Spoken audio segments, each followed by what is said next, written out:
Hello. How's it going?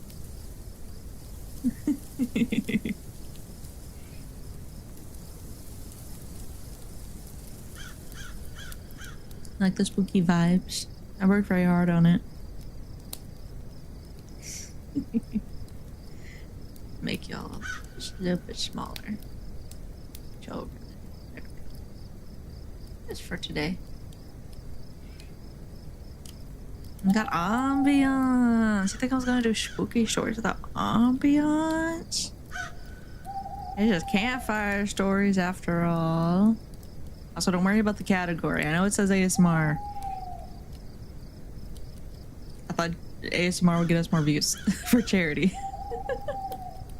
Is that bad of me? I don't know. I mean, I guess it's kind of like ASMR if I don't talk too loud. Like if I talk at like my normal speaking volume, which is genuinely this most of the time,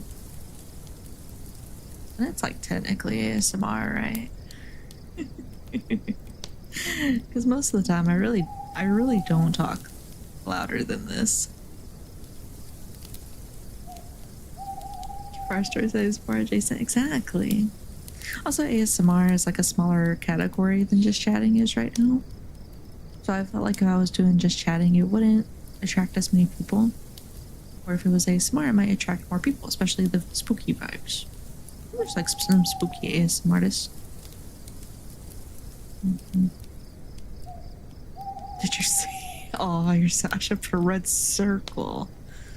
Oh man. Did you see?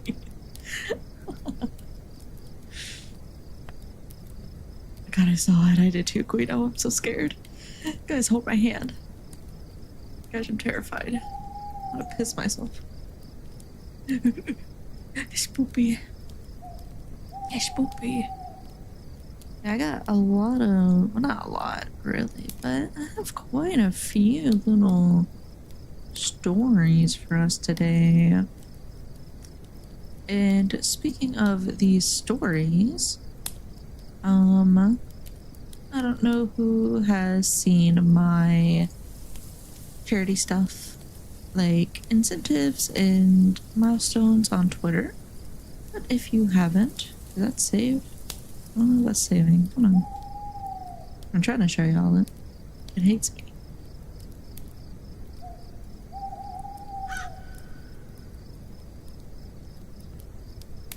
Now it's saved. Okay. If y'all haven't seen it yet, here is... Oh, I forgot to put the charity life code on the stream too. Wait a second. Guys, I thought I was prepared. I'm not as well prepared as I thought I was. There we go. That is my charity stuff. So if you notice, for incentives at $25, you can also choose a creepypasta for me to read. But there is stipulations. So before you go choosing it, make sure to read and to listen to me. The creepypasta has to fall under CC-BY-SA,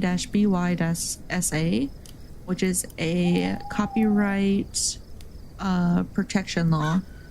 That if the creepypasta falls under it, then I would be able to read it on stream. Like, it allows people to narrate it and use it for content and stuff. So the easiest way to find those is just to go to CreepyPasta Wikia, because almost all of them on there fall under that unless stating otherwise, or they fall under a certain name. So it's easier to go there and find them. I know there is the main creepypasta website, but that's a bit harder to find creepypastas that fall under that copyright code. That would say go to CreepyPasta Wikia. Unless you have like, you have the comment or something of the author being like, yeah, you can read it for narrations and stuff, blah blah blah. We're not getting in trouble today, fellas. No thank you. Okay, where is... Oh, I didn't add those on here. Why did I not add those? Hold on. Now I gotta... There we go. That works. That works. That works. I know it takes up most of the screen, but it's okay. We love it anyways. How's everyone doing today? Let me also pin my charity link at the top while we're here. As we wait for people to come in. Excuse me, sorry. Gross. How's everyone doing? I feel so good but tired. I feel that. I had food poisoning yesterday. I ate. So I was telling Fluff, I was like, I'm kind of tired of like just rice and noodles because we've been having them for like every day for almost 2 weeks. And I kind of just want to try something else. And he was like, okay, I'll find somewhere else to try. I was like, okay, thank you. And he found this restaurant that we've never ordered at before. And it didn't have a lot of like orders and reviews. Thank you for the donation. Wait, I didn't see who that was, but I didn't my notification thingy pop up. What the heck? Hold on. I don't know, I can tell you I'm in stock. Give me a second. No air notification more. Thank you for the donation. Thank you. But what was it? Yeah, so we tried this new place. They have a lot of reviews. Never had it before.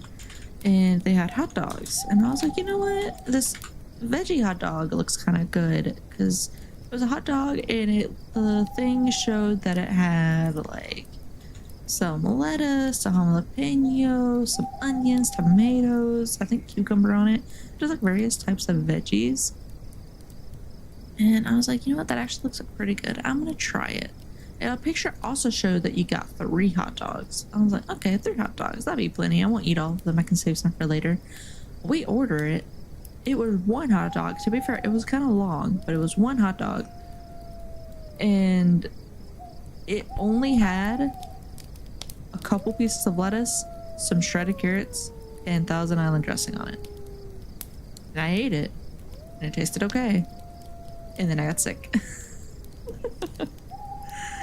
So more of the story is don't try new things, kids. No, I was kidding. Hot dog scam. I got scammed. Man, it's not fair. It's not fair at all. And then I'm getting annoying thing. I'm gonna log in. Zen, thank you for the 25. Thank you. Let me add your name to my model for one. Also, if you have a creepypasta in mind, I can read yours first. Oh, good. That's good. That's good. Hello, Otto. I know you're kind of by yourself, but hello, Otto.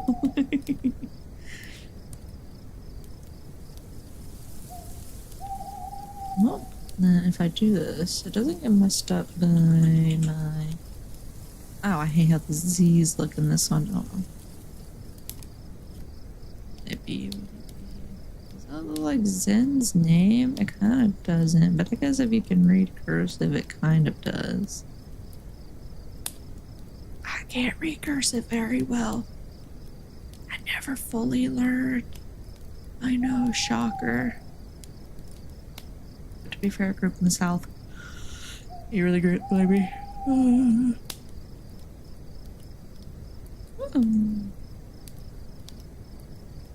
Okay, go here. Go here. Oh, no. Go here. So, that.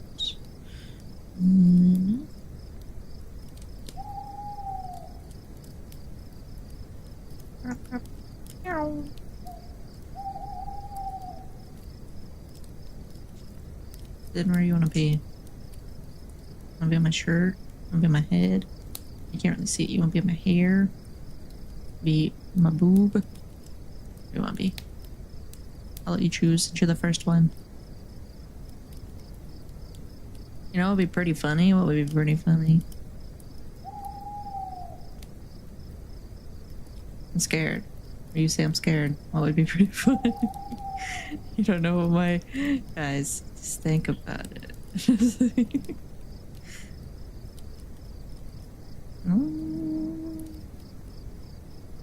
For now, I'll put you like... But you're here for now. You're a tattoo on my shoulder.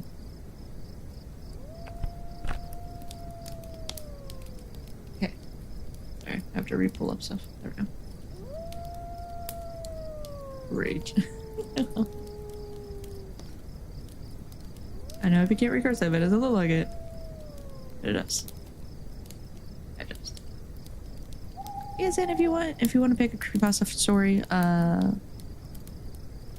feel free to do so. Like I said, CreepyPasta Wikia is the best to find it. Also, thank you for the watch streak. Thank you. Thank you for the care package as well.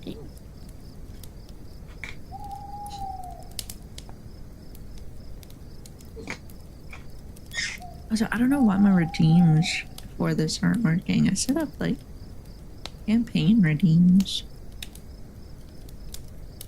I don't know why that's not working. Oh no. Yeah, just one more time for the new people who came in. This is oh. Well, thank you for the donation. I was gonna show this. So guys, I was gonna start reading horror stories. But now I have to do 100 squats. So but we hit every goal, guys! Yippee! Okay, hold on before I start doing squats and I tortured myself. I was gonna do it. No, I mean, I thought I pretended. I didn't pretend. I knew it was gonna come at some point. I was scared. Okay.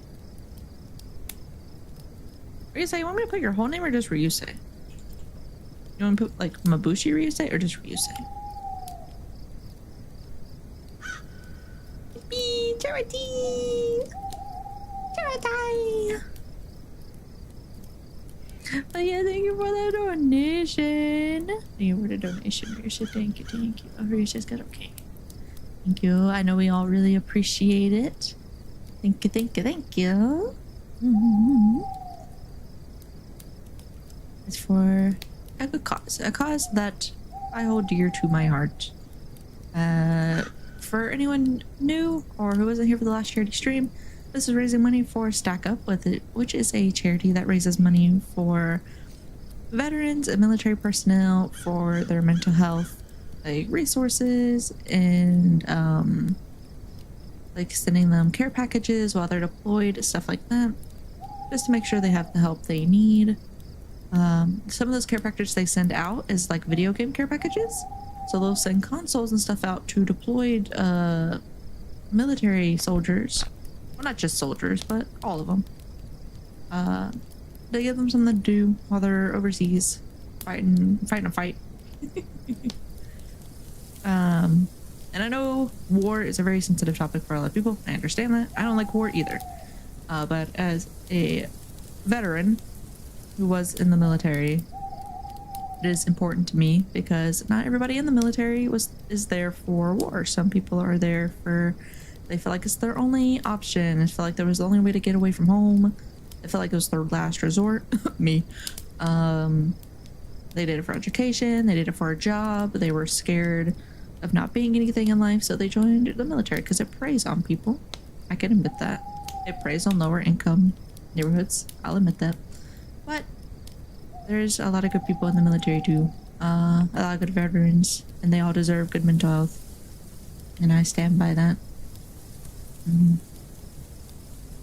I stand by that. We're raising money because StackUp makes sure that those good people get the help they need. Everyone deserves mental health. Everyone deserves mental health. I believe that. Anyways, I'm being distracted.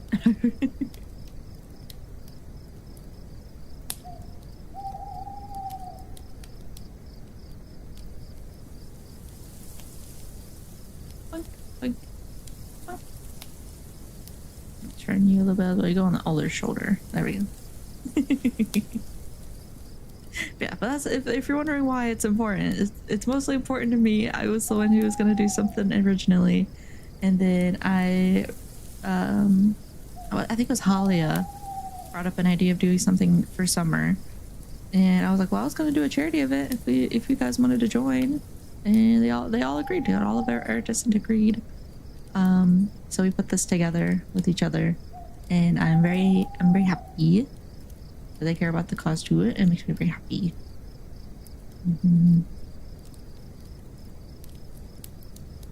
Captain knows there was a video about incentives.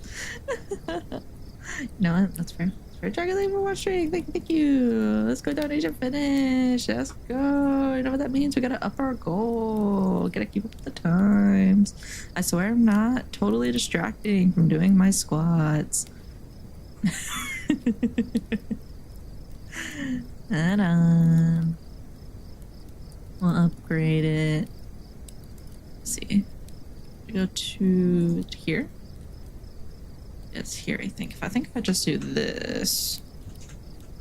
Oop, no, almost put it at $20. That'd have been awkward. I think if I do this, yeah, there we go. See, guys, the issue is though, I don't have other things. I kind of stopped at 100. So how about if we hit 200?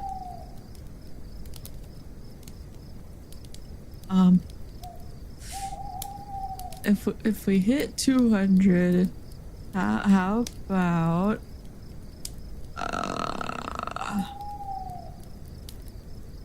I don't know what to do.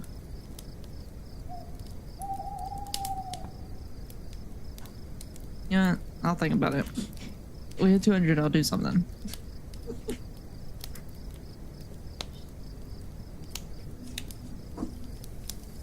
Okay. Here's what.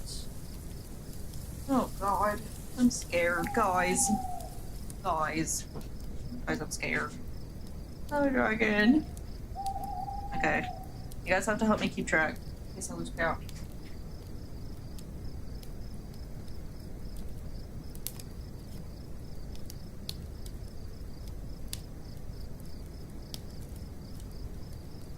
I'm suffering for charity. Do what it be. Be slow. Okay, ready? Look, I don't like our top. Okay, ready? 1, 2, 3, 4, 5, 6, 7, 8, 9, 10, 11, 12, 13, 14, 15, 16, 17, 18, 19, 20, 21, 22, 23, 24, 25, 26, 27, 28, 29, 30, 31, 32, 33, 34, 35, 36, 37, 38, 39, 40, 41, 42, oh my god, 43, 44, 45, 46, 47, 48, 9, 50, fuck, ow. We're halfway there, guys. My knees aren't built for this anymore. I should have stopped at 50. I originally had it at 50. Oh man. Oh. Oh. I didn't know the squat for $1 was food, but no, it's okay. Guys, just a heads up, I don't have my inhaler, so it's fine. So if I start breathing heavy, it is because I'm out of shape and because my asthma.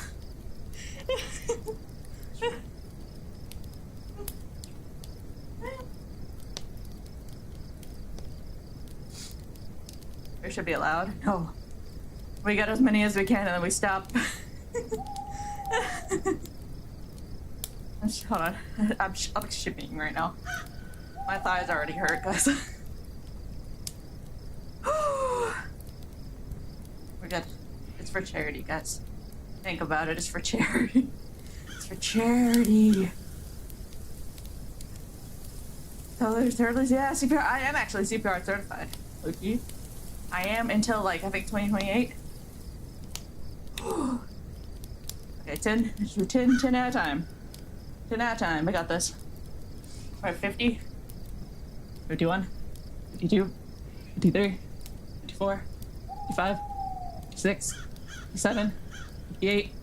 59. 60. Oh, I got this. I believe. I can save myself. I believe. Thank God I have water. Oh. Fine. It's for charity. If I keep saying that in my brain, it's fine. It's for charity. Oh. Okay. It's 1. It's 2. It's 3. It's 4. It's 5. 6. 7. 58. 69. 70. Ow. There. 20 more. Just 20 more. Oh, I'm yawning. 6, 7. 6, 7. Okay. Okay. Okay. I'm at 80, right? Yeah. I'm at 80. I'm at 80. 80. 81. 82. 83. 84. 85. 86. 87. 88. 89. 90. Oh god, we're almost there. Oh god. This hurts. Okay.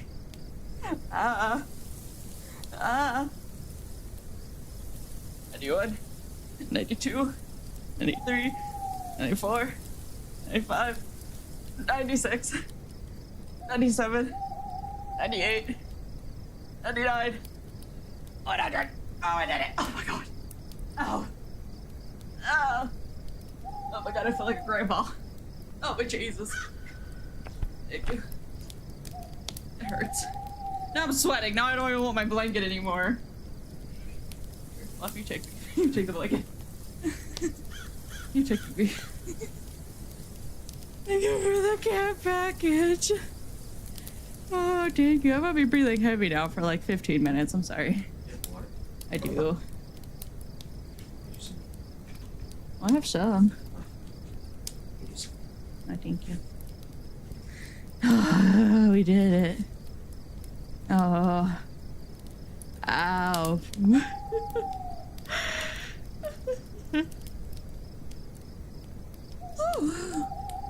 You did it. Yeah. I feel better.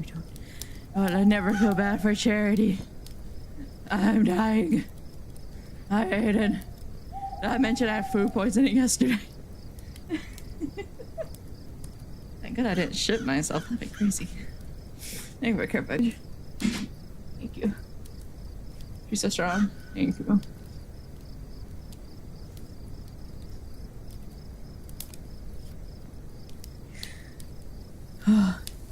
You're supposed to get better? I did. I'm better today. Better today.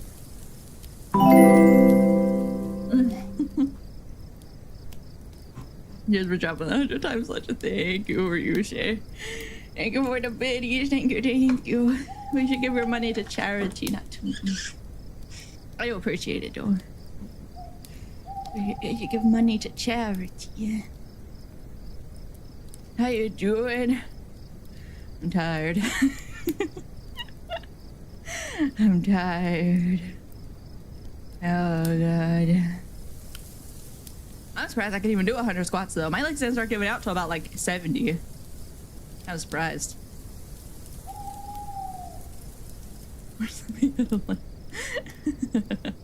I lived. Yeah, I don't have food poisoning no more. I'm better now. I mean, my stomach still hurts, like, a little bit, but it's like a teeny tiny bit. It's not that noticeable.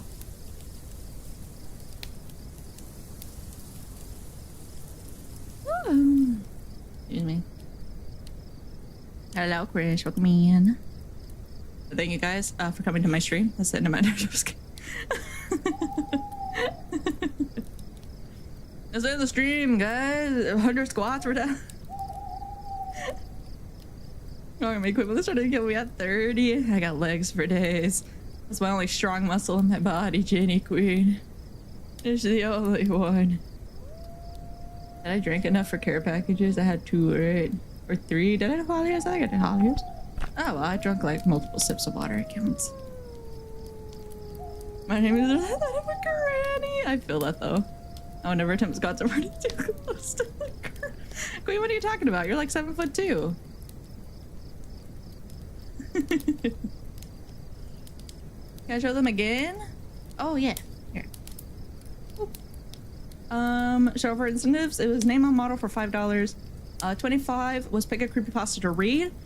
Which, if you're just coming in for creepypastas, if you hit donate 25 and you want to pick a creepypasta, choose one from CreepyPasta Wikia, because a lot of those fall under CC-BY-SA, which is a copyright law that allows people to narrate and use.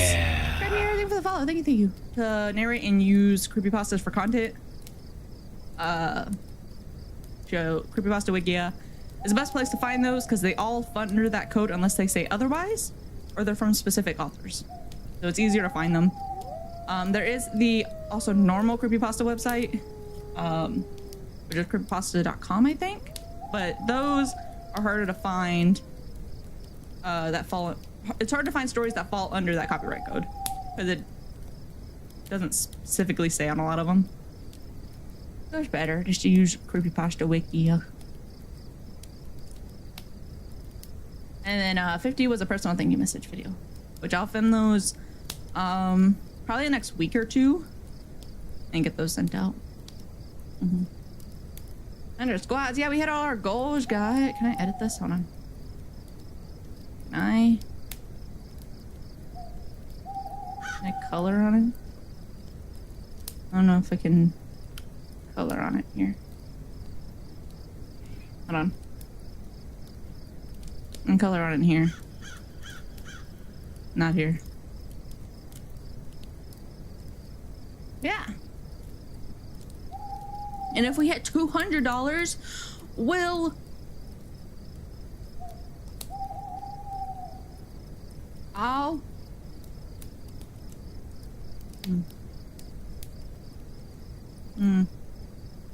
I'll play the Subnautica DLC.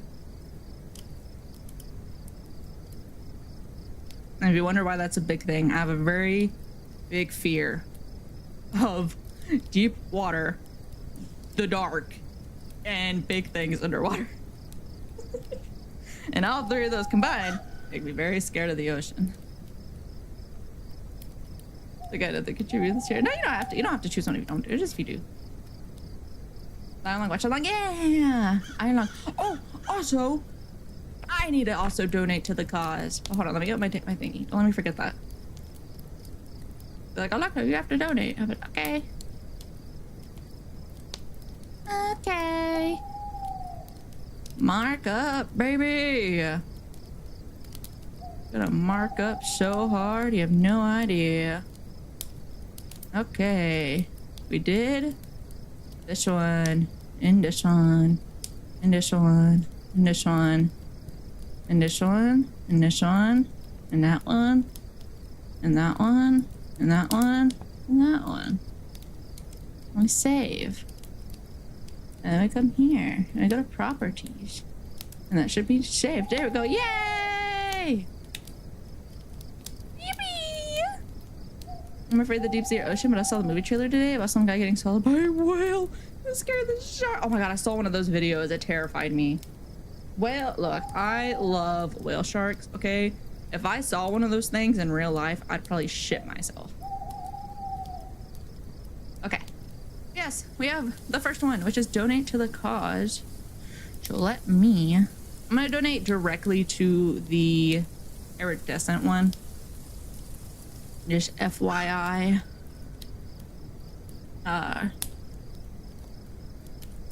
If you don't see my thing move up, it's because I'm donating to the iridescent one.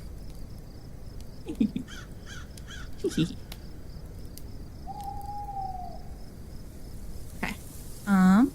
If I go here, I also should update the iridescent one too, but I'll do that. Should I do that now? Since I'm here? That's what I should do.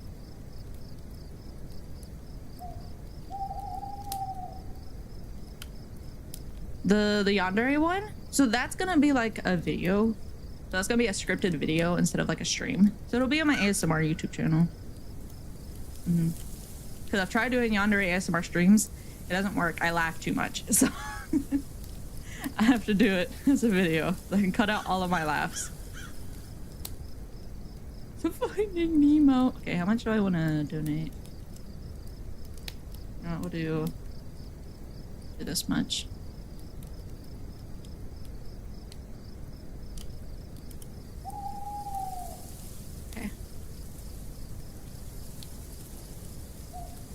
Oh, it is really, you know, it is fine. Hee hee.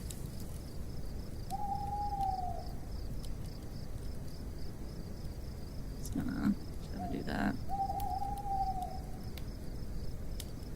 Yatta! Guys, you won't believe it.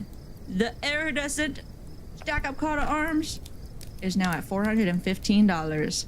Don't ask how much I donated. I donated. We're now at $415, and I know we said our original goal was gonna be $500. I'm gonna bump it up to $600. I'm just gonna move that up real quick. Don't mind me. Don't mind me. Gonna change that there. There we go. Beautiful, beautiful. You know, real and true. Real and true, guys. Yeah, thank you all. Thank you all so much for all of the donations. I know we all really, really appreciate it. Oh, I'm dying. I'm sorry. I know we're gonna get to Creepypasta story soon. I promise. I know I'm getting like distracted and stuff, but we'll get to them in a second. I know. I'm sorry.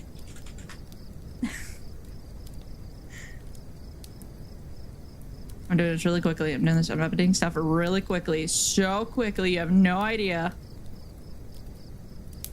No idea. I know the queen said they highlighted some stuff here. So if I... Wait, where is that? It's here. Okay.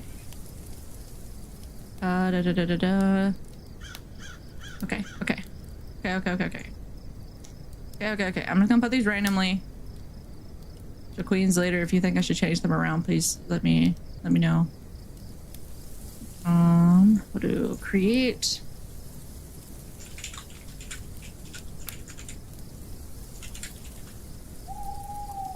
Ooh, what, we're at 415 now, right? I'm gonna do...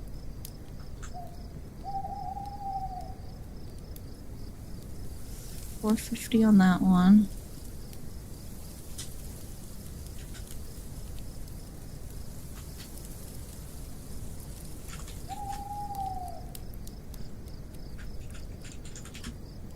Okay, we'll do 500 on that one. We'll do... I'm gonna add one.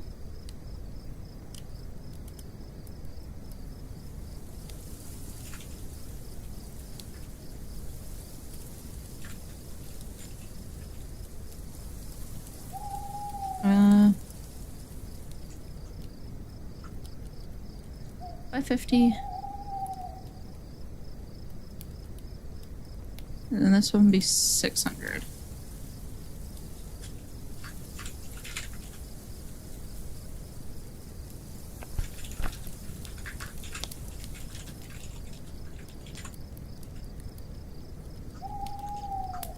Okay, there we go. Easy peasy. There's now new goals for the iridescent thing, new milestones. For iridescent. You wanna check those out? Pretty exciting. Pretty cool. Just saying. I'll add my new one as well. Just the one. One milestone. Great milestone. Play. Did I play Subnautica DLC. Still Wakes the Deep DLC. I don't know if I said that or not.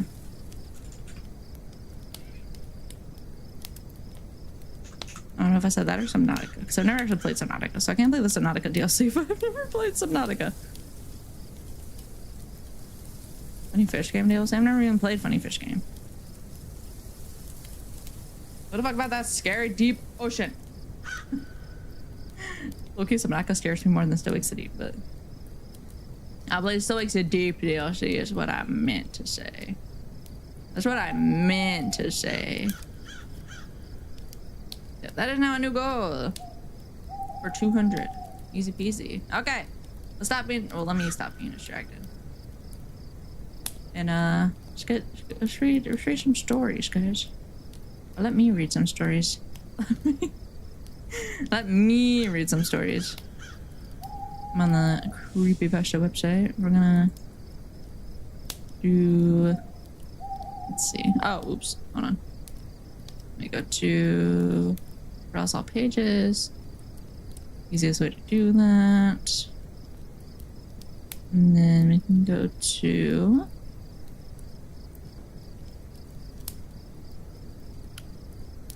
Here we go.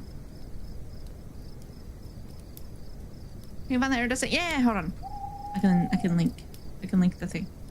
I can link the thing. Everybody hold on to your titties. Hold on.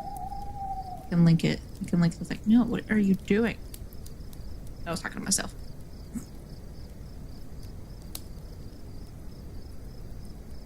I can link this one specifically. So here is the iridescent charity page. So this is the collective one for all of us.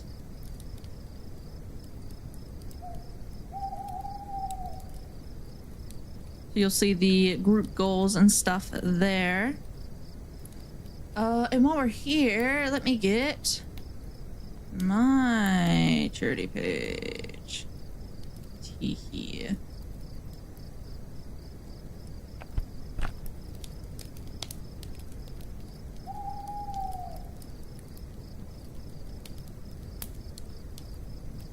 Hitting that.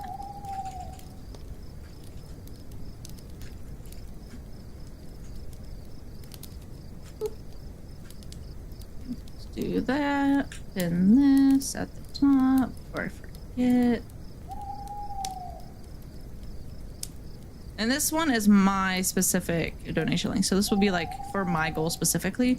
So if you donate to like mine or any of the other Queen's campaigns, that collectively adds to the total iridescent one. So you'll hit both our goals and the iridescent one at the same time. But if you only donate to the iridescent one, it only hits the iridescent goals. It doesn't hit any of like our individual goals. Just so you know the difference. So if you're like, oh, this queen has like this goal I want to reach, then make sure you donate to like that queen specific like charity link. You know. Okay, enough of me talking. I'm sorry. Enough of that. Excuse me.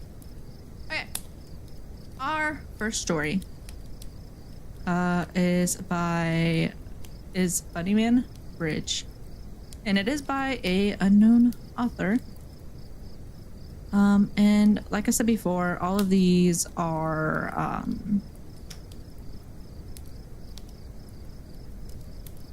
on CreepyPasta Wikia, and the ones I'm reading do fall under CC-VY-essay.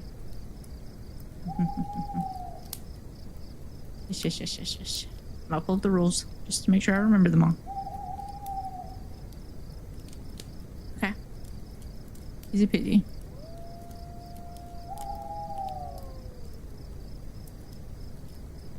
Just making sure. Going through my list, just making sure. And when it comes to words, if we don't have enough, I'll just go back through and pretty much just go through them and be like, okay, I we'll have to pick like other stories. Let me pick like this one, blah blah blah blah, you know. Okay, I think all these ones I have on here now should be good to read. I had to delete one, but we're good. Reading Curse fanfiction, yeah. Okay, this is A Bunnyman Bridge by a known author. Back in 1903, deep in Clifton, there used to be an asylum buried deep within the wilderness of Clifton. Pretty soon after the Civil War, people started inhabiting the area, population-wise around 300 or so. It was a very small town. Nonetheless, people didn't like the idea of having an asylum miles down the road, so they all got together and signed a petition for the asylum to relocate elsewhere. The petition passed and a new asylum was built, which is now known as Lorton Prison, a temporary facility for convicts to stay until they are appropriately sentenced. In the autumn of 1904, the convicts were gathered and piled into the bus, used to transport them to Lorton. Somewhere during the drive not too far from where they left, the driver had swerved to avoid something, and the bus had started to tip, and soon was rolling in a terrible collision course. Most of the convicts were injured, but managed to escape the bus and had fled into the night towards the woods. The next morning, a local police investigation had begun, and they began rounding up the escaped convicts. Hours turned into days, days into weeks, weeks into months. Everyone was recovered after 4 months, except for 2 people, named Marcus A. Walster and Douglas J. Griffin. During the search for both men, the police found dead rabbits, all of them half-eaten and dismembered, every now and then along their search. Finally, they were to find Marcus dead by the Fairfax Station Bridge, now known as Bunnyman's Bridge. In his hand, he held a man-made hammer, knife-like tool, made with a sharp rock and a sturdy branch as a handle. They thought nothing of it and didn't care how he died, only that he'd be apprehended and they no longer had to worry about him. They had a name for Marcus, but later on they would realize they had named the wrong person, the Bunnyman. Still searching for Douglas, they kept on finding dead, half-eaten rabbits every so often while the search went on. Eventually, they were to name Douglas the Bunnyman from then on. Months passed by, and the police gave up their search. Everybody assumed the Bunnyman was dead by now, if not gone, so they went on with their small-town lives. Come October, people started seeing dead bunnies appearing out of the blue and starting to fear the unseen. Halloween night came around, and as usual, a bunch of kids had gone over to the bridge that night to drink and do whatever kids their age in the early 20th century did. Midnight came around within minutes, and most of the kids had left. Only 3 of them remained at the bridge. Exactly at midnight, a bright light came from the bridge, right where the kids were. A few seconds later, they were all dead, throats slashed with the same type of tool that was found next to the other escapee, Marcus. Not only were their throats slashed, but they were cut up and down their chests, gutted like fish. The Bunnyman then hung both of the boys from one end of the bridge with rope around their necks, hanging from the overpass with their legs dangling in view of any passing cars. The girl was hung the same way on the other side of the bridge. This happened on Halloween in 1905. After that, they didn't see or hear anything from him for another year. Halloween 1906 was approaching, and parents as well as teens in Clifton still remember the incident that occurred 1 year ago at the bridge. His bridge. The Bunnyman's Bridge. That night, 7 teens were left remaining right before midnight at the bridge. Thinking little of it, 6 remained inside the bridge, while one, Adrian Hatale, had remained a good distance from the bridge, hoping to have escaped. The same thing happened again. She was the only one to witness this, a dim light walking the railroad track just before midnight, stopping right above the bridge at midnight, then disappearing at the same time that a bright flash was inside the bridge. She heard the deafening sounds of terrified screaming coming from inside that lasted only seconds. Moments later, they were all hung from the edge, and in the same way as the corpses a year earlier. Horrified, she ran home and refused to tell any of what she saw. Just spattered words mixed with incoherent mumblings that the people of her town had to put together to come up with her story. No one understood it or believed her. They charged her with the teen's murders and locked her up in the asylum of Lorton. In 1913, the same thing happened, with 9 teenagers this time, on Halloween night once again. Adrian was still locked up. They dropped her sentence, but it was too late. The insanity had finally conquered her. Even if she was released, she was too far gone to have a life. So she spent her remaining years in the asylum until she finally died in 1953 of reported shock. No one knows what exactly she died of shock from. Supposedly she died in her sleep, dreaming of that one dreaded night. Perhaps the bunny man had finally gotten to her. More murders were taking place, however. Although after the murders in 1913, most people stayed clear of the bridge on Halloween. 1943 rolls around, and 6 teenagers go strolling out on Halloween night. A couple hours later, all of them dead, same way as all the others. Investigations took place, but as usual, nothing was discovered.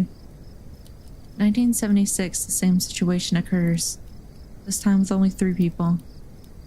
The only other incident that occurred since then was 1987, 12 years ago. Janet Charletier was enjoying the night with her 4 friends. Halloween night had finally come, and they had gone driving out to enjoy the night after invading the children's candy bags. They had settled around 11 p.m. at the bridge, waiting for midnight to come. They didn't believe in the myth, so they decided to see it for themselves, and were to be the only ones who actually withstood the bunny man. They had waited around an hour or so it was nearly midnight, but Janet started getting a little scared. They had all been pulling pranks on each other, jumping out the bushes and screaming, but she was already a little worked up. Midnight hits, and by this stage, she is in a total panic. She's almost out of the bridge when the lights get really bright inside.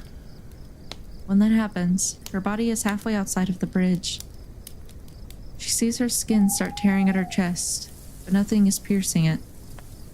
She manages to finally leave the bridge. Completely horrified, she hits a hanging body and knocks herself out. When she awakens, she discovers that she has been bleeding. She was lucky that the cut had just started and wasn't very bad at all. She left and never returned to the bridge again. She has been sitting on a swinging bench on her balcony every morning, just staring in the direction towards the bridge a couple miles down. From then on, the story remains untouched and unmoved. I hate to be this person. I didn't really like it. Okay. It is a good... Okay, okay, maybe I shouldn't use my English mind for this. Maybe I shouldn't use my bachelor's degree brain, but I can't help it. Guys, if you're writing a story, you don't have to put the location in every sentence. Okay. I said the bridge at least 60 times. It's not that long of a story. I did like the premise, though. I like the premise. It could be spooky. I like the ideas. This town kind of sucks, though. Let's be honest. This town sucks. You telling me there's many years. A lot of people have died at this bridge. You never shut it down. Never decided, hey, maybe we should tear it down. Maybe we should close off this part of the road. Nothing like that. Okay.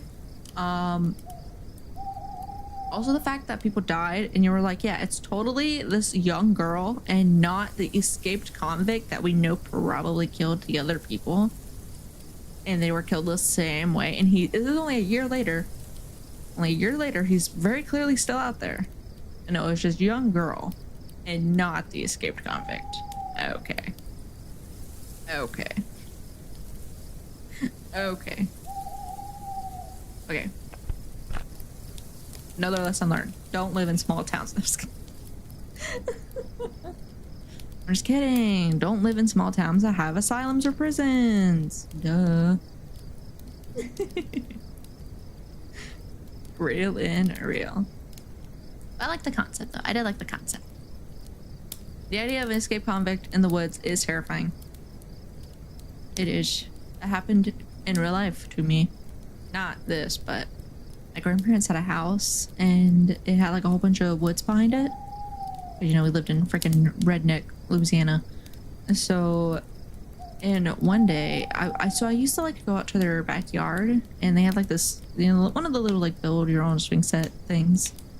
They had it in the backyard, and it was like kind of down this hill. They had a big backyard, and it was kind of closer to the woods. And I would like always go out there and swing with my back towards the woods. And one day when I came in, like inside the house, my grandma was like, "You're not allowed to go back outside anymore for this weekend." And I was like, "Why?" And she was like, somebody escaped the nearby prison, and they're like, the police had come by and they were looking for him, and they wanted to check their backyard because they think he made a ramp back there because they were chasing him, and he like disappeared into the woods." And I was like, what if I would have died? Yeah. I mean, I don't think he would have done anything. Well, actually, I don't know. He maybe wouldn't have done anything if the police were chasing him. Who knows? But I've been terrified of that ever since. The more you know. Guys, don't swing with your back to the woods.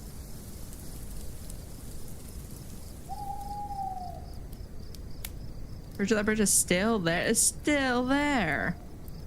They didn't even close it. It's not even like, oh, they can't close it because it's like the only way in and out of town. They were just like, yeah, they just left it alone. They were like, it's fine. We can't find him. He's probably dead, even though it's only been a couple months. He's very clearly eating off the rabbits. But okay. Whatever. But that shouldn't fully me about critiquing stories. I can't do that. I can't do that. I have flaws with my own horror stories. I do. Okay. The next one. Let me see. Let me find it.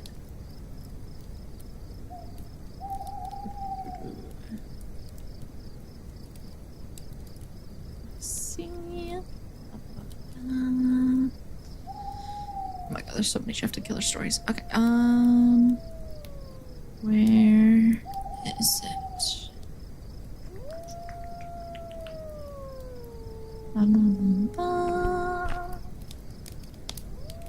Where the heck is it?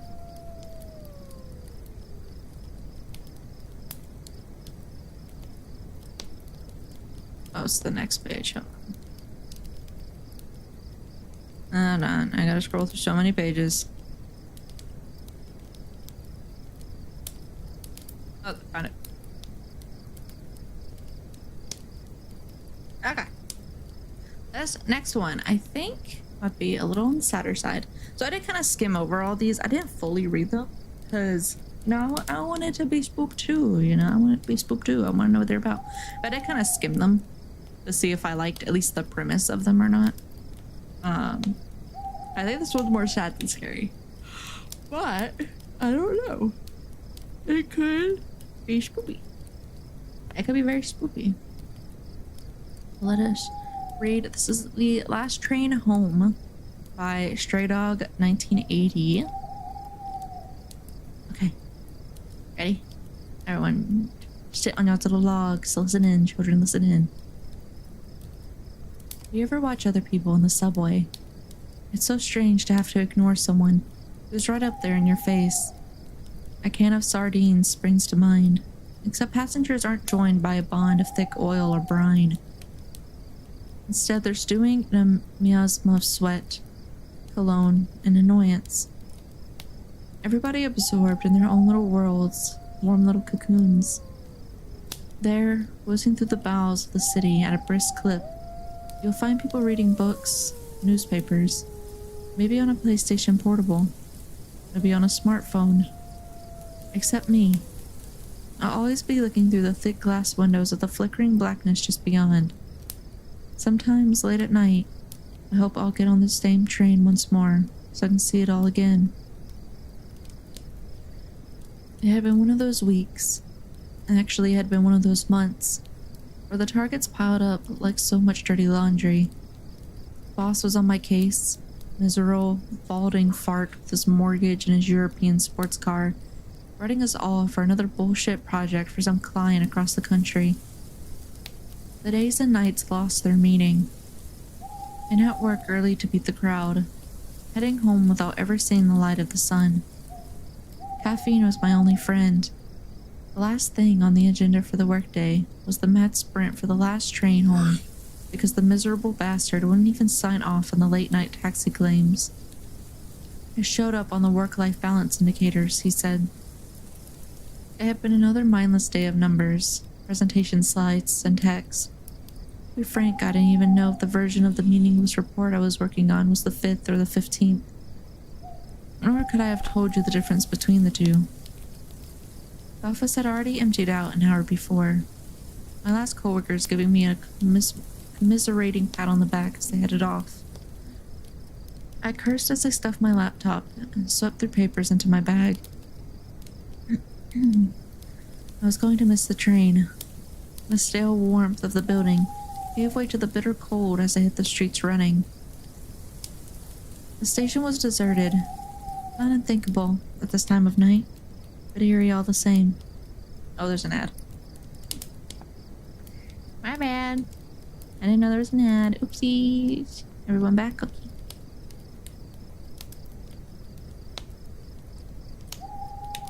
Okay.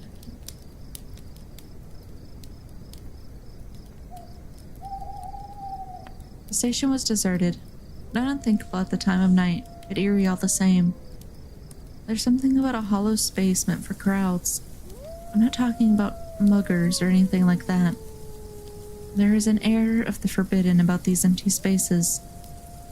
That's how that night started out. Expectant. Waiting for something to happen.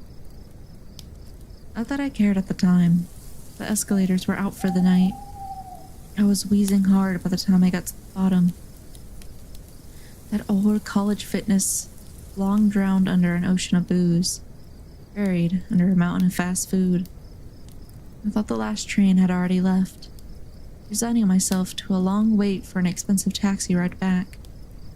I was about to leave when a train pulled up with the familiar scream of metal on metal. Graffiti adorned the gray skin of the train, tribal tattoos for the modern locomotive. The doors hissed, warm air belched from the cabin. I got in. The train, strangely, was full. Not packed, but it was crowded. I found myself a seat in between an old man in a large brown overcoat and a young lady that wearing a dark formal dress, a large flower pinned to her breast, her face a mask of mascara and eyeshadow, inexpertly applied. Across from me sat a pair of army guys in fatigues, their scalps shining pink under their tight buzz cuts, and many more besides. It was a puzzling thing to have a cabin so full late at night, and with such a motley crew of inhabitants. With a shudder, the train pulled off from the station. I settled back contentedly into my seat. The network connection in the tunnels was never dependable. I had to find another way to entertain myself on the ride home. The noise from the screech of the rails and the rush of air outside seemed muted. Instead, the cabin was filled with a soft susurrus, the hushed tones of a crowd in the theater, expectant but subdued. The cabin felt colder than it should have been. Was the heating out again? It couldn't be.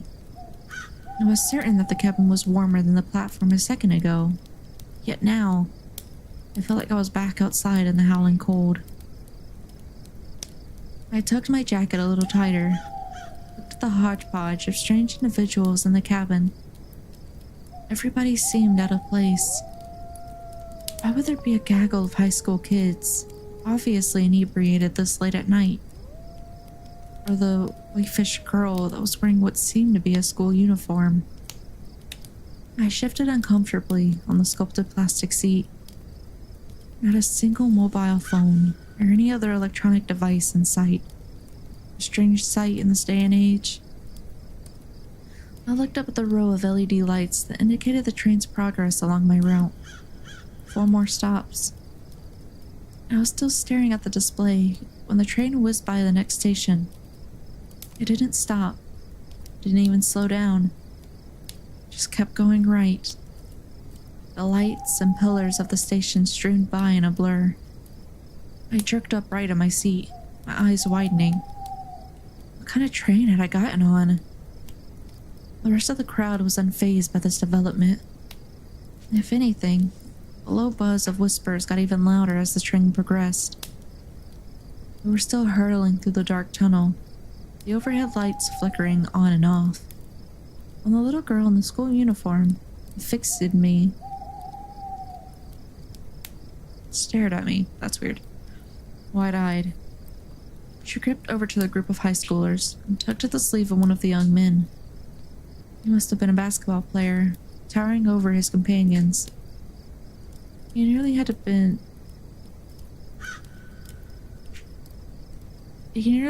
double to bring his ear down to the little girl's face. Her jaw worked up and down as she whispered something to him urgently. I heard nothing over the sound of the train. He blinked and took a step back when he looked back in my direction, as though seeing me for the first time.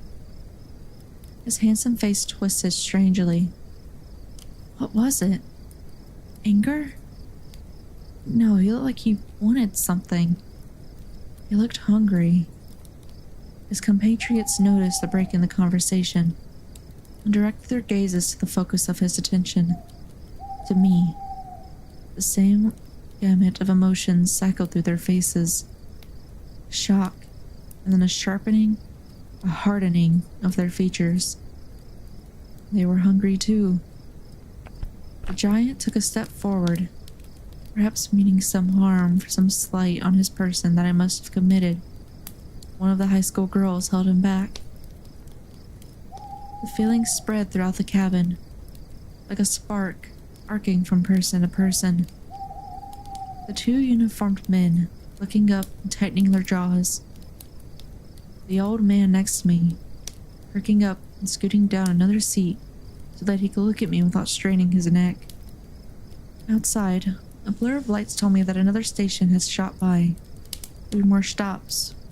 Stops. I shrank back in my seat, the tendons straining at the surface of my hands as I clutched my bag protectively, as though that stupid gesture, grabbing onto my work, the focus of my life, would ground me and take me from this nightmare. It didn't. I felt the weight of their eyes on me, like insects crawling over my skin. Something was wrong, so clearly wrong. The strange crowd, so different, yet each of them was wearing that naked need on their faces. Good night, Otto. Waiting for Japanese and have a good night. Also, good night, or good morning, Holly. Hello. Don't mind them. They're just jealous of you. The young lady by my side. Her voice was soft, mellifluous. Don't stare back, and don't talk to them. I turned to look at my erstwhile companion. What are they jealous of? I just wanted to catch the last train home. It's the last train home for all of us, too. She smiled. She was very pale, very beautiful. But not all of them want to be here. And looking at you, going home tonight, makes them so very unhappy. Where did they all come from? Was there a convention? A meeting? I cast my eyes around the cabin again. I was stopped halfway by her strong fingers on my chin. Her fingers were icy cold. She turned my head around to face her. Everywhere, all around. Most of them didn't want to be here. Except me, maybe. I had enough of where I was. I miss my parents. I haven't seen them in such a long time. It took a while for me to gather enough courage to go look for them. She paused, suddenly pensive at what she'd said. You're not meant to be here, you know. You're on the wrong train. This isn't your ride. Outside the window, another station went by. My eyes flicked back to the board with all of the little lights. 2 stops home. The whispering in the cabin had started up again. louder than before, but it was muffled by the sounds of the rails and the rushing air outside. They were talking to me. The atmosphere grew oppressive. The attention of the crowd felt like a rock on my chest, a vice. My breathing grew labored, each inhalation a struggle. I wheezed. My companion sensed my discomfort. I wish I could help, she said sadly. It'll stop when we get to the end of the line, I suppose. Her eyes lit up at the thought.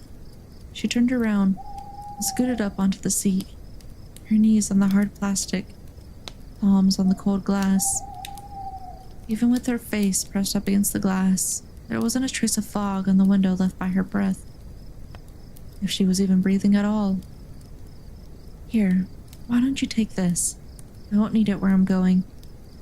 She fumbled at her dress, detached the white flower, and pressed it into my hands. The sweet smell of the lily took my attention away from the pain in my chest. We're here. She was quivering with excitement as the train began to slow. I looked up at the board overhead. All the lights on the map had gone out. Where were we? She cupped my chin in her hands. It was only then, with her arms so close to my face, that I saw the network of fine white lines that crisscrossed her forearms. She caught the flick of my eyes towards her arms. She shrugged, sheepish. Practice makes perfect, she said. She frowned, suddenly serious again. This stop is for the rest of us. You can't join us. You have to stay here. She leaned forward quickly and gave me a kiss on my cheek. Her cold lips burned like an ice cube. The people in the cabin quickly turned their attention to the approaching platform. I felt the weight on my chest ease. The whispering grew to a crescendo as they pointed and chattered excitedly. The platform drew close, and what a sight it was. I didn't recognize the tiles or the posters. I must have taken this train 1,000 times. I could have closed my eyes and named every station in order, the time between stations if I wanted to, and yet I was lost. There was nothing on the platform that helped in any way. No signs, no directions. What the platform had was people. A milling sea of heads and faces, all expectant, all eagerly waiting. When the door opened, it let in the roar of the crowd outside. Shouts, shrieks, and yells, and tears. So many tears. The passengers burst out of the train, throwing themselves into the waiting sea of people.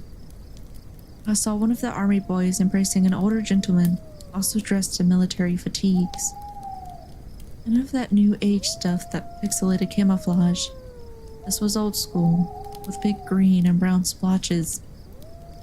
The resemblance between the two was clear. They parted, the younger man introducing his father to his compatriot. The older man hugged him as tightly as he hugged his own son earlier. The group of teenagers whooped and leapt as they pushed through the crowd, seeking some new adventure for the night. I caught a last glimpse of the blonde locks of the basketball player as they vanished around the corner. The old man that was sitting by me had found an elegant-looking lady in her 30s. Her light sundress looked out of place for the biting cold of winter. Or had I mistaken the man for someone else?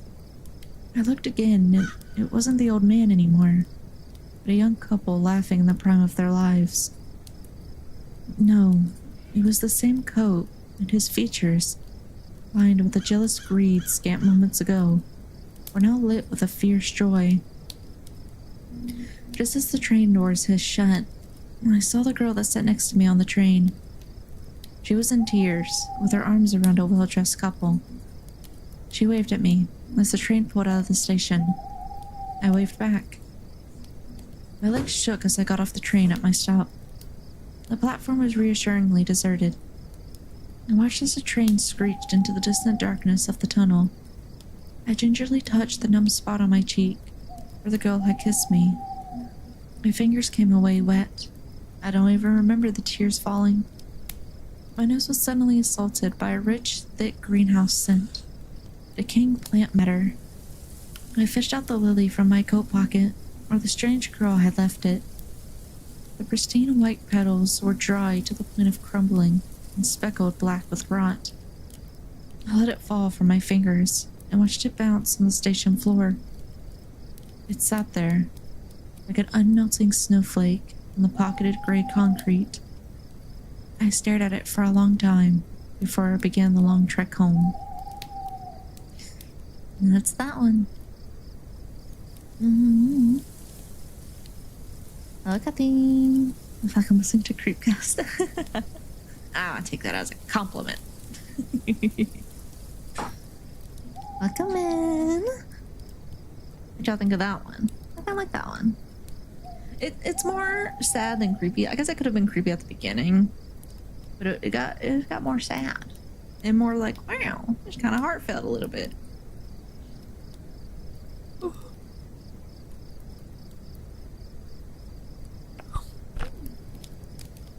Oh goodness. Let me drink a little bit of water. A little bit of water. I open it. Oh my goodness. There we go.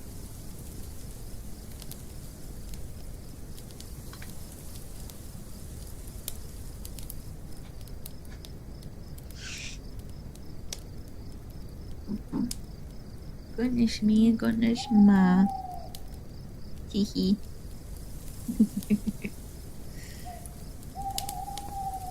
Oh. Wow. I was gonna say I didn't like that. I liked that one. That's what I was going to say. Jenny! Jenny, I didn't see that you donated. I'm sorry, Queen. Dear Queen, thank you for the donation. I didn't see you, Queen. I'm sorry. I'm a bad friend. I'm a bad friend.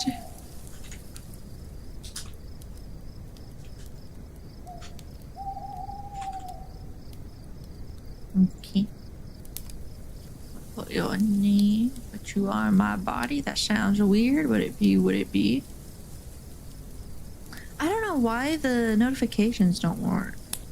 I thought I set them up for notifications. Is a bad streamer? I mean, not wrong.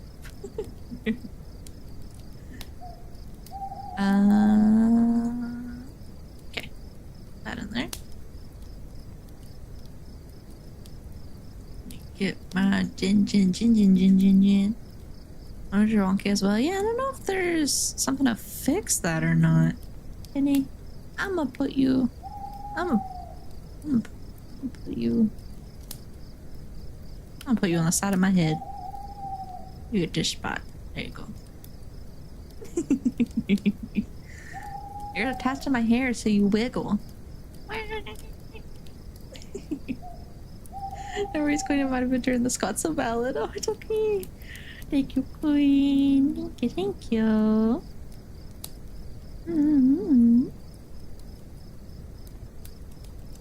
Video streamer spotted. Hello, girl. Welcome in. How you doing? Hi. Yes, again, everyone who's coming in. Hello. Welcome in. This is for charity. This is for StackUp, which is a charity that doesn't provide, but it helps fund mental health services and care packages for veterans and military personnel, especially ones that are deployed. And some of the things they do is they send gaming care packages to people that are deployed. So they'll send them like video game consoles and stuff while they're out in the field. Maybe send them like some food and stuff like that too. Making sure they're doing well. And we're reading some creepypastas off of the CreepyPasta Wikia. Yes. Here, let me pull up this. We have hit every goal so far. The next goal, which is $200, is I will play the Still Wakes the Deep DLC. Yeah, if you want me to play that, you can help us get to $200. Some incentives is $5. I'll put your name on the model, which is all the green text you see. 25, you can pick a creepypasta for me to read, as long as it falls under CC-BY-SA. I am more than happy to read it. And then at $50, you'll get a personal thank you message video. Mm-hmm. Mm-hmm. Keep the headspace entertained. Yeah, exactly. Mm-hmm. Okay. Our next story is me find it. It should also be here somewhere. Probably up here. Wait. Oh no, it's down here actually. Sorry, I'm talking to myself. Here it is. Like I said, I only got a couple of stories and I kind of just skimmed through them, so I don't know like their quality. They might not be the best quality, they might not be that creepy. They could, be kind of silly. I just kind of skimmed over them. I didn't fully read them. I just looked for ones that I liked the premise of. And so yeah. See me. You know, but $9 copay. Okay, no, you're good. There's no pressure to donate. There's no pressure, I promise. There's no pressure to you. Promise, I promise, I promise. It's only if you want to and you can. Because there is a difference. You could want to donate, but if you don't have the means to, you should not donate. Or vice versa. If you have the means to, but then you don't want to donate, you shouldn't donate, because then usually you regret it. So a good thing. Like, yeah, hey, if you're here watching my streams, then that's good. Because, like, the more that our, like, iridescent charity event gets views, and the more, like, I get views during charity stuff as well, the more that I'm like, oh yeah, like, our community wants me to do this stuff. I mean, I probably would do it anyways. But, and also you guys watching my content also gets me money. Not a lot, but a little bit. Silly Twitch. But also gets me some money so that I can also donate to these causes as well. What if I don't mind these and I don't want to? Then you have to anyway. No, I'm just kidding. No, just kidding. Then you shouldn't. You should not.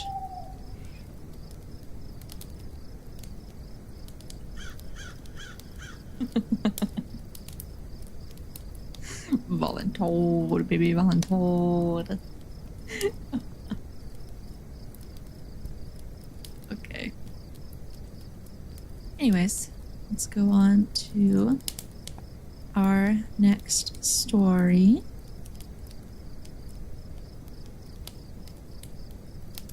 Okay. This one is called The Story of Carmen Winstead, and is by Ashley Hall. Okay. A young girl was in her bathroom at home, getting ready to take a shower. She heard a strange noise, faint gurgling. Although in the back of her mind, she registered it as odd, she quickly dismissed it as something happening in the plumbing. She steps into the shower and turns on the hot water tap. Before stepping back out as the cold water in the pipes flows through, allowing room for the warm, then hot water to come out. As she stands waiting, periodically running her hand under the spray, gauging the water's temperature, she hears the sound again. This time it was louder and seemed to be coming from the drain. At first, she thinks her mind is playing tricks, but the sound is of laughing. A strange, mocking chuckle, clearly discernible over the exiting water. To anyone else, this may have been no more than a curiosity, a trick of the mind. But for her, it is something more. She remembers an event that had taken place 7 months earlier, a lie she had been a part of, and a tragedy she had helped cause. She yells out for her mum, who is quick to respond. She tells her mum of the strange laughter, but all she receives in return is a strange look and a suggestion to forget about it, to go to bed. The girl does this, not knowing her end is close. That night, the mother hears a series of loud bangs reverberating around the house. She gets out of bed to investigate, and upon entering her daughter's room, she finds the bed empty. Her daughter was gone. The police are called in and a search is carried out. It does not take too long for the girl to be located. It was soon discovered that a nearby sewer cap was partially opened. Shining their torches into the opening, they find the missing girl, head looking back up towards them, the neck twisted at an unnatural angle, her face stripped of its flesh. Before long, 4 other girls would meet the same fate. Carmen Winstead had returned for her revenge. Carmen Winstead was a 17-year-old student in Indiana who was killed when she was pushed into an open sewer by 5 other students. At the time, the school was having a fire drill. Carmen was the odd one out, so it was not uncommon for a certain clique of female students to pick on her. It was meant to be a joke, a way to embarrass Carmen in front of the school. However, after she did not re-emerge from the sewer, the police were called in. Before long, her body was recovered. Her neck had broken where her head hit the ladder, and was further damaged when she finally hit the concrete wall at the bottom. The students were all questioned, but as no one except for the girls who pushed her had seen anything, while guilty parties managed to lie their way out of it. They all told the same story. She had fallen in, and the death was ruled an accident. Several months later, many students at the school started emails and messages on their MySpace accounts titled "They Pushed Her," which told the truth of what had really happened that day. Carmen had not accidentally fallen into the sewer, but had been pushed. The emails did not disclose the identities of the guilty parties involved, but rather threatened that there would be horrible consequences should they not confess. Many thought this was a horrible prank to be played on those with still fresh memories of the tragedy. But for at least 5 girls in the school, a panic must have set in. Someone knew what had happened and was threatening them. A few days later, the events described at the beginning of this post took place. First, one of the girls is taken from their house, killed and disfigured, and left to be found in the sewer. Then another, and another, till all 5 girls had met the same fate. Carmen is apparently not satisfied. She has become a twisted entity whose sole purpose is to have the truth of her death known. Not content with the deaths of the guilty party, she will visit anyone who does not believe the story and forwards it onto others. And so goes the background of one of the more famous chain letters that has been in circulation since about 2006. It still pops up every now and then as people continue to receive this story and forward it on just in case. There is no substantial proof that Carmen Winstead ever existed, was pushed into a sewer, and definitely no proof that her vengeful spirit killed the guilty parties and any other who failed to believe her story. Still, not having proof does not necessarily mean that the events did not take place. Maybe it happened in another part of the world. The details changed to better fit a new audience. It has certainly been a popular story outside of the US, with many searches for the details originating from the Philippines. Regardless of its fiction, by having written this post and sharing it with you all, I am certainly removed from Miss Winstead's wrath. What about you? Ow! What'd you think? There's just an open hole into the sewer in the school. I think they opened it. Hold on.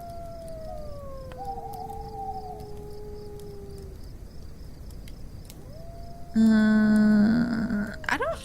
Yeah, it doesn't say. So yeah, I don't know if it was...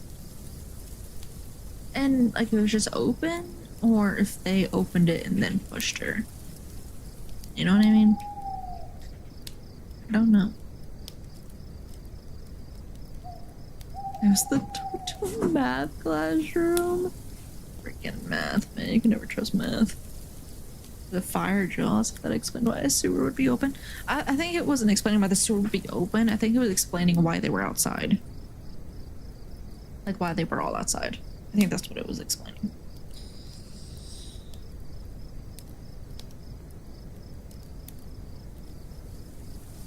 They're outside, yeah. Because when it's a fire drill, you go outside. Also, that's where sewer drains are. Outside.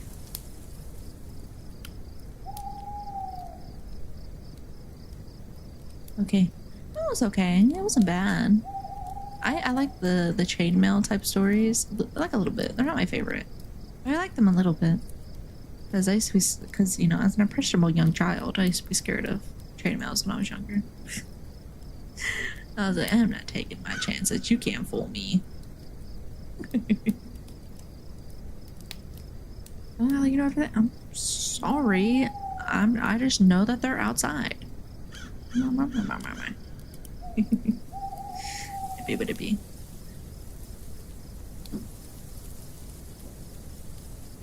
It be what it be. Okay, hopefully that's a little bit better. I don't know if it is or not, but hopefully it is. Move this up a little bit too. There we go.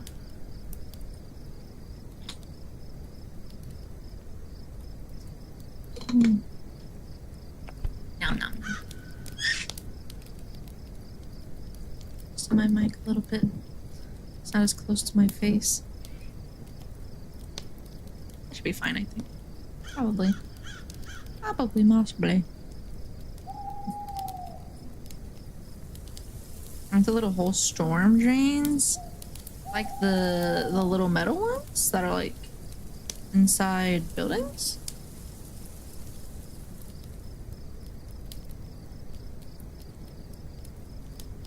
Wait, the sewer drains are the manhole covers are the little holes on the side of the road? I thought the manhole covers were also sewer drains. Are they not? I thought they were also sewer drains.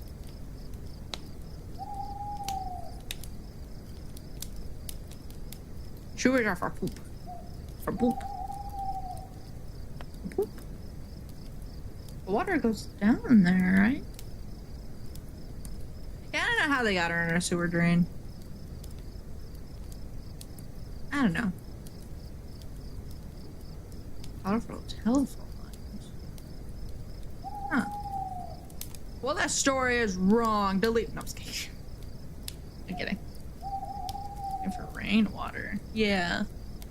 They're meant to stop flooding and stuff. Tomato. We don't think of semantics. It's horror stories. We don't think about the details. Okay. I gotta find the next one. There we go. That's easy to find. It was on the next page. At the top. Easy peasy. Ooh.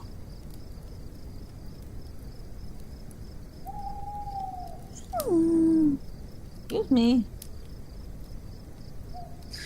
Excuse moi. None of that would have happened with Teenage Mutant Ninja Turtles. Been there? You're so right. You're so right. Where were the Teenage Mutant Ninja Turtles, huh? Where were they? Why weren't they there? Why didn't they save her? Superheroes, man. Superheroes. Okay. So this one is called In the Corner. There isn't an author name, so I'm gonna put this by unknown, but it doesn't say who the author is. So yeah. It's been on vacation in the Philippines, so maybe. And turtles need breaks sometimes, you know? They're just teenagers.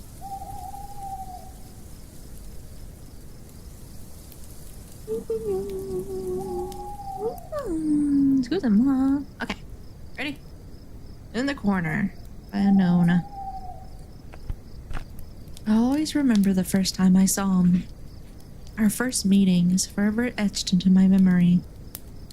He just appeared in the darkest corner of my room. A void within the darkness. A man-shaped void. He stood there for God knows how long, before I caught a glimpse of him.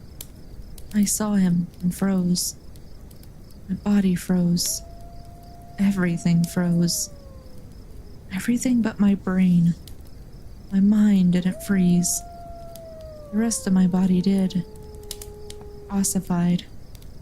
Petrified. I stared into the darkest corner of my room and saw him standing there.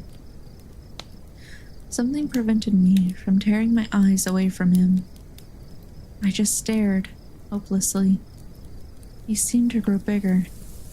He seemed to grow closer, but he did not move. The man remained static and unchanging. His presence was there. Just there. I tried saying something, but I couldn't. Some kind of dark force kept my lips shut. They weren't listening to me. I tried averting my eyes, but I couldn't. The same vile, dark magic that afflicted my lips kept my sight locked in place. I tried, but I couldn't. I was screaming, but nothing came. Not even a whisper. I was silent on the outside, screaming inside my head. I was screaming and begging. I was fighting against my rock-solid body, but it wouldn't listen. The void in the corner grew closer, grew bigger. It was slowly consuming my room. It was slowly devouring reality, replacing it with nothingness. It felt my skin crawl. I felt myself getting colder. My body was shaking violently, but it wouldn't move. It wouldn't utter a sound. It wouldn't listen to me. Muscles tensed up. My muscles strained themselves. My joints popped and cracked, but I didn't even move. I was getting lightheaded. Oxygen wasn't reaching me anymore. Losing track of my breaths, I lost track of everything other than the ever-approaching, all-consuming darkness before me. I could feel rocks forming in my trachea, moving down my airways. They were slowly making their way towards my lungs, their sharp edges poking and cutting my bronchioles. Breathing turned painful. Breathing turned agonizing. My entire body shook, rocking the bed underneath me. The silence was screeching in my ears. My voice was roaring inside my skull. The blackness of the stranger in the room corner penetrated my eyes. It robbed me of my vision. It was everything. It was all over the room. The darkness was all over me. The void was inside of me. I could feel it crawling under my skin, like 1,000 little needles stabbing me from within, desperately trying to escape my anatomy. The void crawled deeper and deeper inside of me, until it reached my heart and wrapped itself around it like a string. It tightened itself around my heart until I felt like I was going to explode. My stomach twisted and turned as my guts knotted themselves up. The void reached my brain, forcing every pain receptor in my body to fire off at once. I felt like I was being torn apart, piece by piece, cell by cell. A pounding sensation that drove itself deeper and deeper into my psyche, further and further into my mental mazes, till I could no longer feel anything but the void's heinous assault on my mind and neurons. My back spasmed as if a lightning bolt had struck my spinal cord. I wanted to die, as if my meninges were pelted with a rain of unforgiving violence. The pain was so awful it could not be described by mere human words. I couldn't breathe. All there ever was fear. I was a prisoner in my cranium, tortured by a demented phobia of nothingness. It felt like I had spent an eternity in this frozen state, screaming and bashing inside my head, until I finally regained control of my body, and I let out a scream. So loud was my scream that I lost my voice. After my scream, the darkness, the void, the cold, and the pounding in my skull, they were all gone. I was back in existence again. I was back in reality again. I was back in my room again. I was there, looking around me frantically, trying to make sense of what just happened. Desperately twisting my head from side to side, darting my eyes all over. My thoughts were still hazy when I found myself staring at the dark corner of the room once again. He was there again. That man-shaped void. He was there again, standing there, glaring at me with his nothing-colored eyes, smiling that bleak smile of his. I froze again, the claws of fear groping my form all over. I was trying to scream, but nothing but whispers came out. My head started spinning, breathing became labored. My stomach expelled its contents on the floor between my feet. The void in the darkest corner was still there. He is always there. And I'm always terrorized by speculations of what he might do to me next time. That's it. How do you say that word? Meninges? Meninges. Meninges. They did use a lot of big words. I guess not really big words, but words you wouldn't really use in normal conversation. I kind of feel like that's like the important part about writing. Not all stories. Some stories you can like do it with, but meninges, like that. Like I feel like, especially at least with war stories like this one, you want to use words that you would typically use in conversation, that others would typically use in conversation. Because like when you're using words like meninges or bronchioles, or what other word did they use? It says something else. Ossified. Ossified's not that bad, I guess, but like when you use words like that, like they're not big words, but they're words that like you only really use like in certain circumstances. And so it kind of like I don't know about you guys, but it kind of threw me out of the horror when I had to say bronchioles. Like when they're like cutting my bronchioles, I was like I was like, what? Why not just like cutting my air supply or something? Very clinical. Yeah, they're very clinical. I wonder if this person's like a medical professor or something. Or is like really obsessed with medical stuff. So again, I hate to say it. I like the concept. I do like the concept. Creepy shadow figure. I like it. Spooky.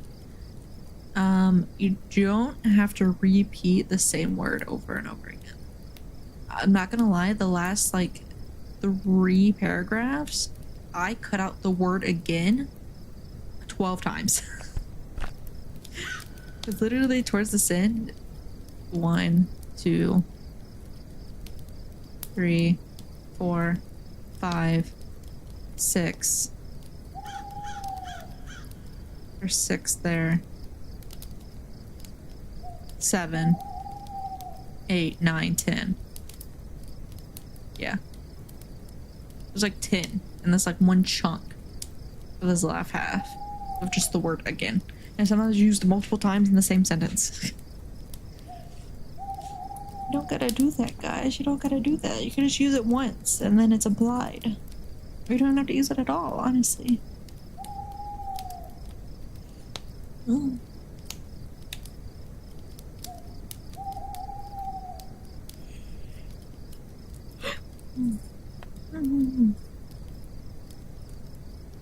I like the concept though. I like the concept.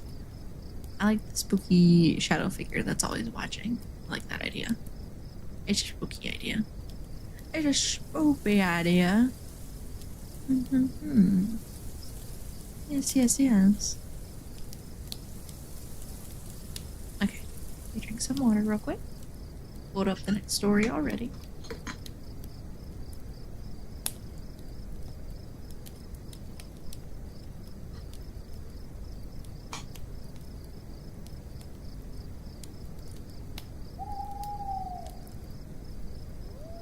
Alright, now let's try. Okay. Next one. Our next story is It Comes at Night by John He. Okay. Also, my voice starts cracking. I'm sorry. I'm talking for a very long period of time. Okay. It Comes at Night by John P. Maybe you've seen what I've seen. Probably you haven't. Which is maybe you have. Either way, I know what I've seen, and that's what matters most, as far as I'm concerned. Believe what you will. I've never cared about that part of things before. I know it's out there, and you should too, in case it decides you're next. Hello, Carlos. Welcome in. How you doing? I have no recollection of when the first time I saw it was. As far as I can remember, it was always there. I do know that it first started while living with my grandparents, but actually nailing down when its first appearance was is a bit difficult. We, my little sister and I, were taken into state custody when I was 4, and were finally returned to our mother a month after my 10th birthday. I can honestly say those years are probably the best of my childhood. But everything has a price, and the price for those years of bliss always came at night. I remember the first time I saw it. I was woken out of a dead sleep one night. I couldn't figure out what woke me, and I sort of laid there in a groggy stupor, trying to gain my bearings. I quickly noticed the urge to pee, so I got up, walked the 5 steps or so it took to go from my bedroom to the bathroom, and did my business. As I returned to my bedroom, I froze in the doorway. I scanned my room, a feeling of dread slowly welling up inside my small child frame. Saying nothing out of the ordinary, I shrugged it off and climbed back into bed. See, I've always had the habit of falling asleep to horror movies or scary shows, usually Tales from the Crypt, so I chalked it up to a vividly wild imagination and that damned crypt keeper. As the toilet ceased filling its tank and the hissing of running water died out and eventually went mute, I noticed a distinct tapping noise. It sounded like a dog's nail on the hardwood floor, except the dogs were all asleep in the front yard, and our floors were carpeted. I was shaken by the noise for a second, but quickly tried to reason in my young mind that I was hearing things, all fueled by my addiction to scary shit. So I pulled my pillow over my head and tried to go back to sleep. That's when the tapping got louder, and its tone changed. It no longer sounded like dog nails on hardwood. It sounded like fingernails tapping on glass, and it sounded like it was coming from above me, coming from my bedroom window. Doing good, Carlos. How you doing? Instinctively, I pulled the pillow from my head and slowly shifted my gaze to the window. What I saw chilled me to the bone. Red eyes glared at me from the other side of the window. Malevolence bleeding from them like a stuck pig. Sharp fangs lined a pair of lips that were pulled back like a snarling tiger. Its face was covered with short black fur and had a pair of twisted horns spreading from its forehead. I could make out the shadow of huge leathery wings coming off its back. When it caught my stare, its snarl quickly shifted to the most evil grin I could possibly fathom. I was paralyzed as soon as I made eye contact, and in my head, I could hear a strange, deep, gravelly voice speaking to me, the language I didn't and still don't know. All I know is it sounded ancient and felt cruel. I don't know how long we stayed that way, but all of a sudden, I was able to break my stare and immediately screamed like a little girl. John? John, what's wrong? My grandmother pleaded with me when she entered my room. I just sat there, blubbering like a baby, pointing at my window, and occasionally letting out an indecipherable squeak as I struggled to regain my composure and remember how to speak. The devil is on the roof, I was finally able to say. Now before I continue, I must explain. I have always been agnostic. I absolutely believe there is a higher power, but I refuse to label it, him, her, they, with any conventional names. A name is simply a way to identify someone. We should be able to identify the higher power on a spiritual level. Just my belief. I do not believe in the devil. Just a scapegoat for the ugly side of humanity. Again, just my belief. The devil is on the roof, I repeated after Grandma gave me a quizzical look. John, you are dreaming. I'm telling you to stop watching those stories before bed. This is why. You just had a very vivid nightmare is all. I wanted so badly to believe Grandma, but I knew what I had seen. Still, I laid down. Grandma sat in there with me until I was asleep again. I woke up to a bright morning and no more incidents. Thank you for the care package. Thank you. The next night, I'm lying in bed, watching, you guessed it, Tales from the Crypt, when I hear the tapping again. This time I know it's not a nightmare, but I still haven't fallen asleep yet. I tried to ignore it. The tapping got increasingly louder the longer I resisted. I was afraid the damn thing was going to break the window. In my fear, I quickly glanced towards it. As soon as my eyes landed upon its horrible visage, I was frozen in my place. This time, the voice either spoke in English, or it gave me some way to understand it. But I clearly heard it say, "Come with me. You have been forsaken. We will never forsake you." We? Who the heck is we? I thought to myself. We are many. We are one. We are here for you. And we aren't leaving without you. It responded. That's when I realized it could hear my thoughts. We can do more than just hear your thoughts. We can watch your memories. We can taste your fear. And with that, I felt a horrid pain in my head. A vision flared stark white, shifted to bright crimson, and finally faded to black as I lost consciousness. I awoke, lying on my floor in the fetal position. Although the last I could remember, I had been laying on my back in my bed, having a telepathic conversation with what I truly believed to be a demon. I was soaked in sweat, shivering uncontrollably. I pulled myself off the floor and wobbled to the bathroom. I stripped out of my sweat-drenched clothes, climbed in a shower, and just let the hot water run over me, warming my still chilled flesh and bones. I didn't feel like me. It's hard to explain, but I was energetic, happy, exuberant little boy. That morning, however, I felt a dark, brooding energy hanging over me. I didn't want to be around people. Even though it was starting to terrify me at night, I didn't want to leave my bedroom all that day.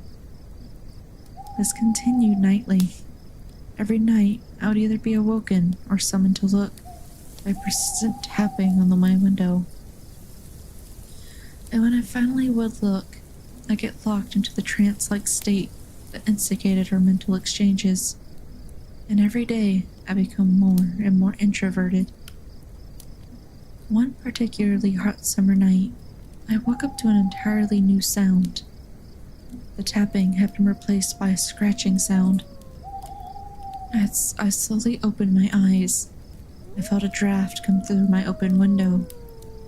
Who opened my window?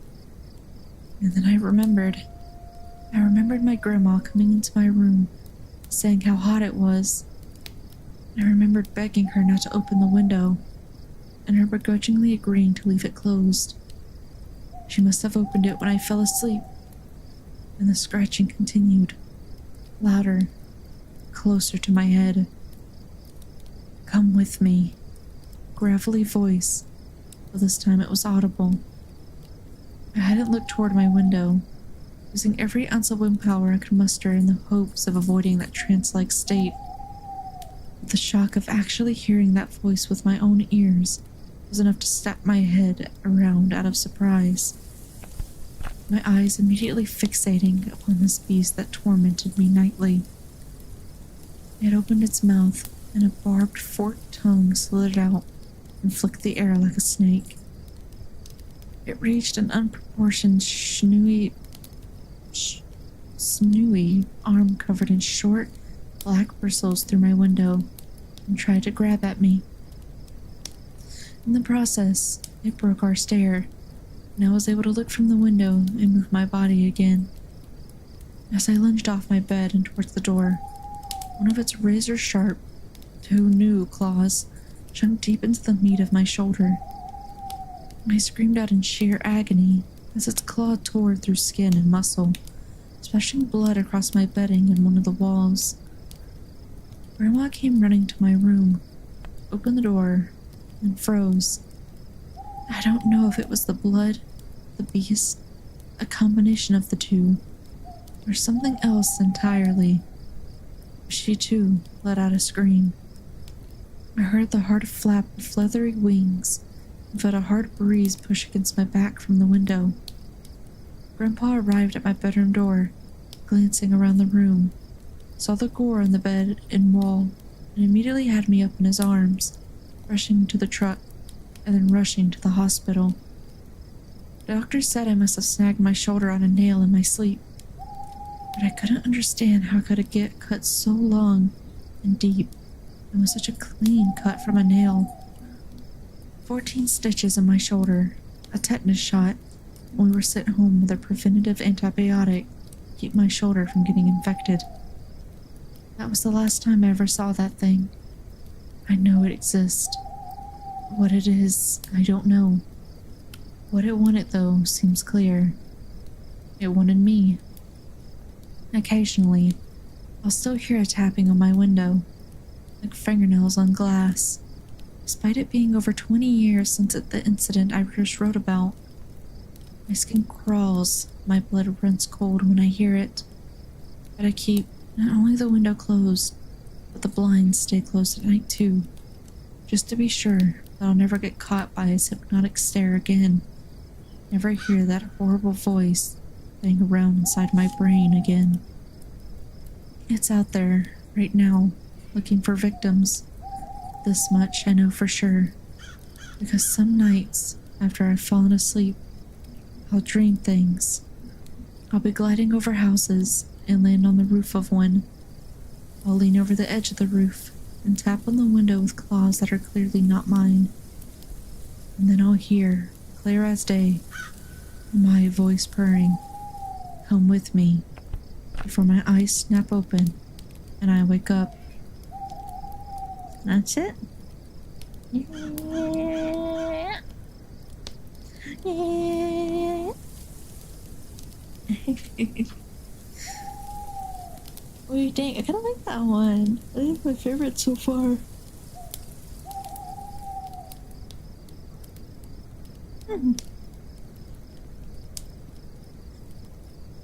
Get my care package out of the way. Yeah, I think that one's my favorite so far.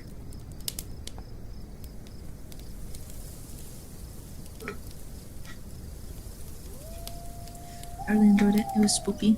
I love creature horror. I love scary creatures. Creature horror is like second next to like either Lost Videos or like what is it called? Found footage types of creepy horror. I love found footage films. Creepy found footage films. I like those. My favorite type of horror movie, even if a lot of them are trash. I like some stories too. It doesn't really transfer over all the time that well into stories.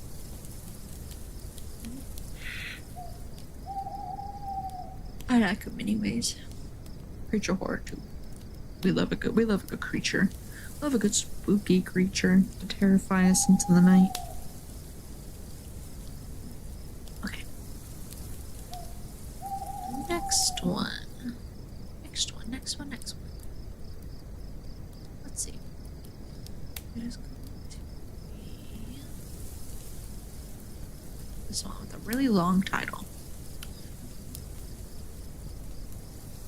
I'd say you're missing out of what feels like crackhead talk for many others. Be like her. What to expect there? Hello, Justin. Welcome. What are you doing? Shit that you're in. Having conversations with Ren is always what is going to happen. We love Ren though. We love Ren. Ren is great. Ren is wonderful. You're saying this Ren things are going well? That's good. That's good. I'm glad things are going well. Always a good time. Mm-hmm. How you doing though, Justin? How you doing? How are you feeling? Shush. Before the Friday, I know, I'm so excited.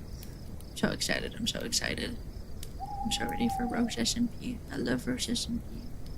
Guys, Roast SMP is gonna be so cool. We love Shiva Roast Room of the Roast Kingdom. Me tired? Get some rest if you need to. I know it's late for a lot of y'all. It's so early morning for me. Get some rest for sure. Some hunk shoo me's. See, I would. Sleep is hard. You know what? That's fair. I feel that. That's fair.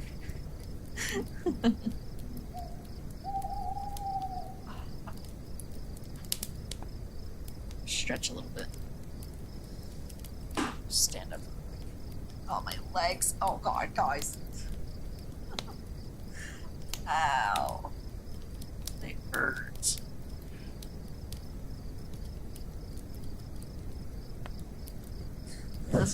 I'm sitting back down. Y'all wondering if my legs hurt.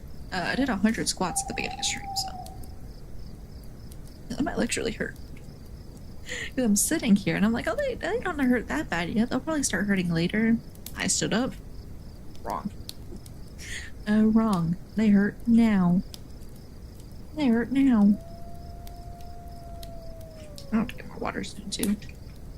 Maybe after this story, I'll take a stretchy break and go get some more water.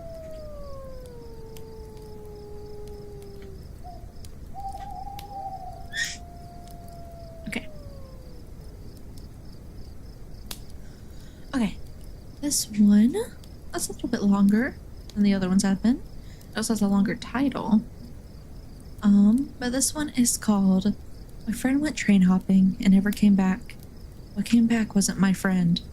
This is by the Dark Cat 97. Okay, let's get into it.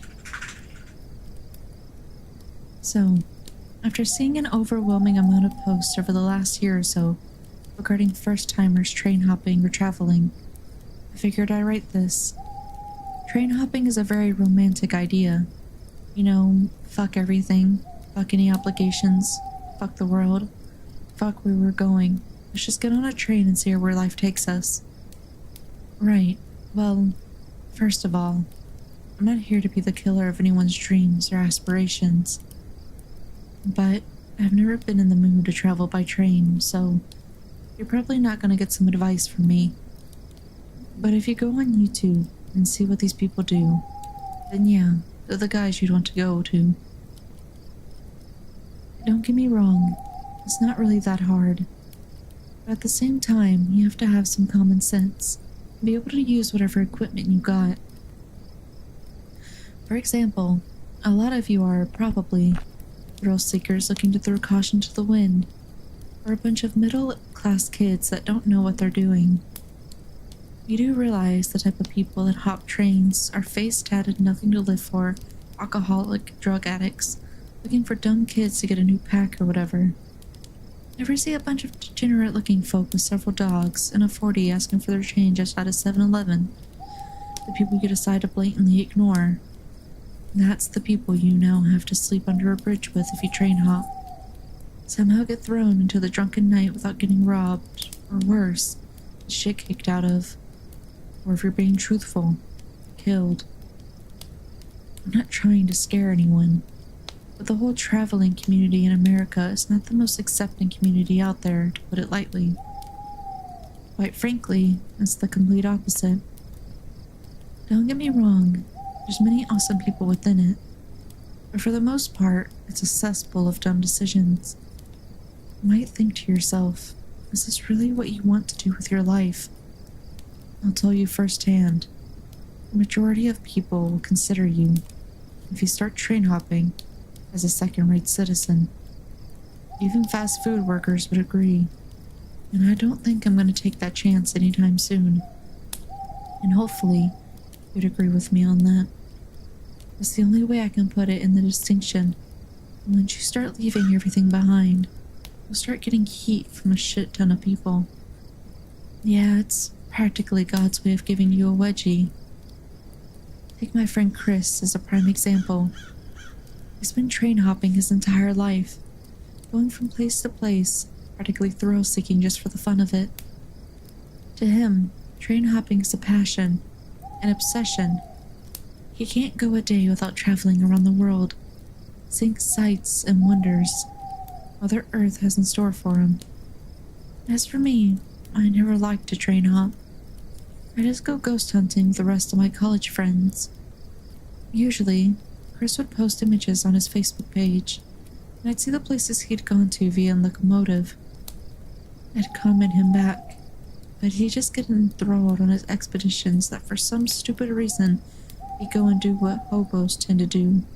Draw a bunch of symbols that always says stuff like a triangle with hands signifying that a owner has a gun, a horizontal zigzag signifying a barking dog, a circle with 2 parallel arrows meaning get out fast, as hobos are not welcome in the area, a cat signifying that a kind lady lives here. Chris was into the whole hobo idea. He's been what they call a road kid, a young hobo who apprentices himself to an older hobo in order to learn the ways of the road. He's been always on the road a lot, and likes to use trains to get to places, and to come home from his travels. Days went by, and things died down since he's been sick with the flu. It was allergy season, and he came back from Atlanta, Georgia, coughing and sniffling. I brought him some medicine, and as days went on, his health starts to come back, and asked me if I want to go train hopping with him. I'm usually the one who bails him out of prison because of his actions, specifically trespassing on public property. I refused, as usual. He went on his merry way to hop aboard a train. Then he went with his equipment and a couple of snacks and refreshments for the trip to Nevada. I waited for days on the front porch with my best buds. I waited hours for Chris to come back from his trip. I waited until the sun was cracking through the trees. And then I waited until that night, sitting on my porch step, feigning off sleep deprivation, to see my friend come back. Hell, I even waited at my job at the local Burger King as a cashier. Chris did come back, but not until next year. Hello, so come in. Get me out of exam. You're gonna do great. You're gonna do great. I have an hour into my exam. I believe in you. You're gonna do great. Focus, focus. Zone in, zone in. I believe in you. I believe. Fog had rolled in at that point, and it was getting darker, the night painting the sky a navy blue. Tracking over last year proved futile, and I started to get worried that I need to leave and find more provisions to last me a couple of months. I couldn't leave Chris up there, lost in Nevada, hot, and probably starving to the point of becoming a skeleton. The thought that he might be waiting out there for me to find him and bring him back home was distressing enough. I was packing the bag that hung on the coat rack next to the door, so that I'd need to probably fly to St. Louis and drag his ass back home. I figured tomorrow would be the best day before I had to go there and scold him for being so stupid. Thankfully, Chris came back before I'd even finished that train of thought. I'm gonna say hi, hello. You're gonna do great on your exam. I believe in you, Azus. You got this. I saw him through the window, walking down the street, a few dozen feet away from the house. Normally I'd hear him walk up the doorway and knock on the door a few times, waiting patiently for me to open the door. But this was different. For a moment, I thought it might be a stranger, but the outline of his body and the wisp of thick, low-lying clouds was unmistakable. Still, despite myself, I hesitated. There was something different about his body language. I stared out the window for a few more moments before reason overcame my gut instinct. Chris could be hurt, I thought, or worse. I flung the doorway open, but it didn't come right away. Instead, he stood there, watching me intently. And when he didn't move, I whistled to him. "Chris," I called out to him towards the house. "What's up, buddy?" The way he moved was different. He moved like a zombie. His head was bowed to the ground, but his expression never changed. He didn't seem like his energetic self. The only way I could describe the look he gave me was exhausted, like he had been awake for months.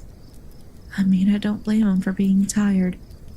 He had been traveling by train ever since the idea first came into his brain. He didn't wait for me to open the door for him. He just barged in and went straight to bed. Just like that.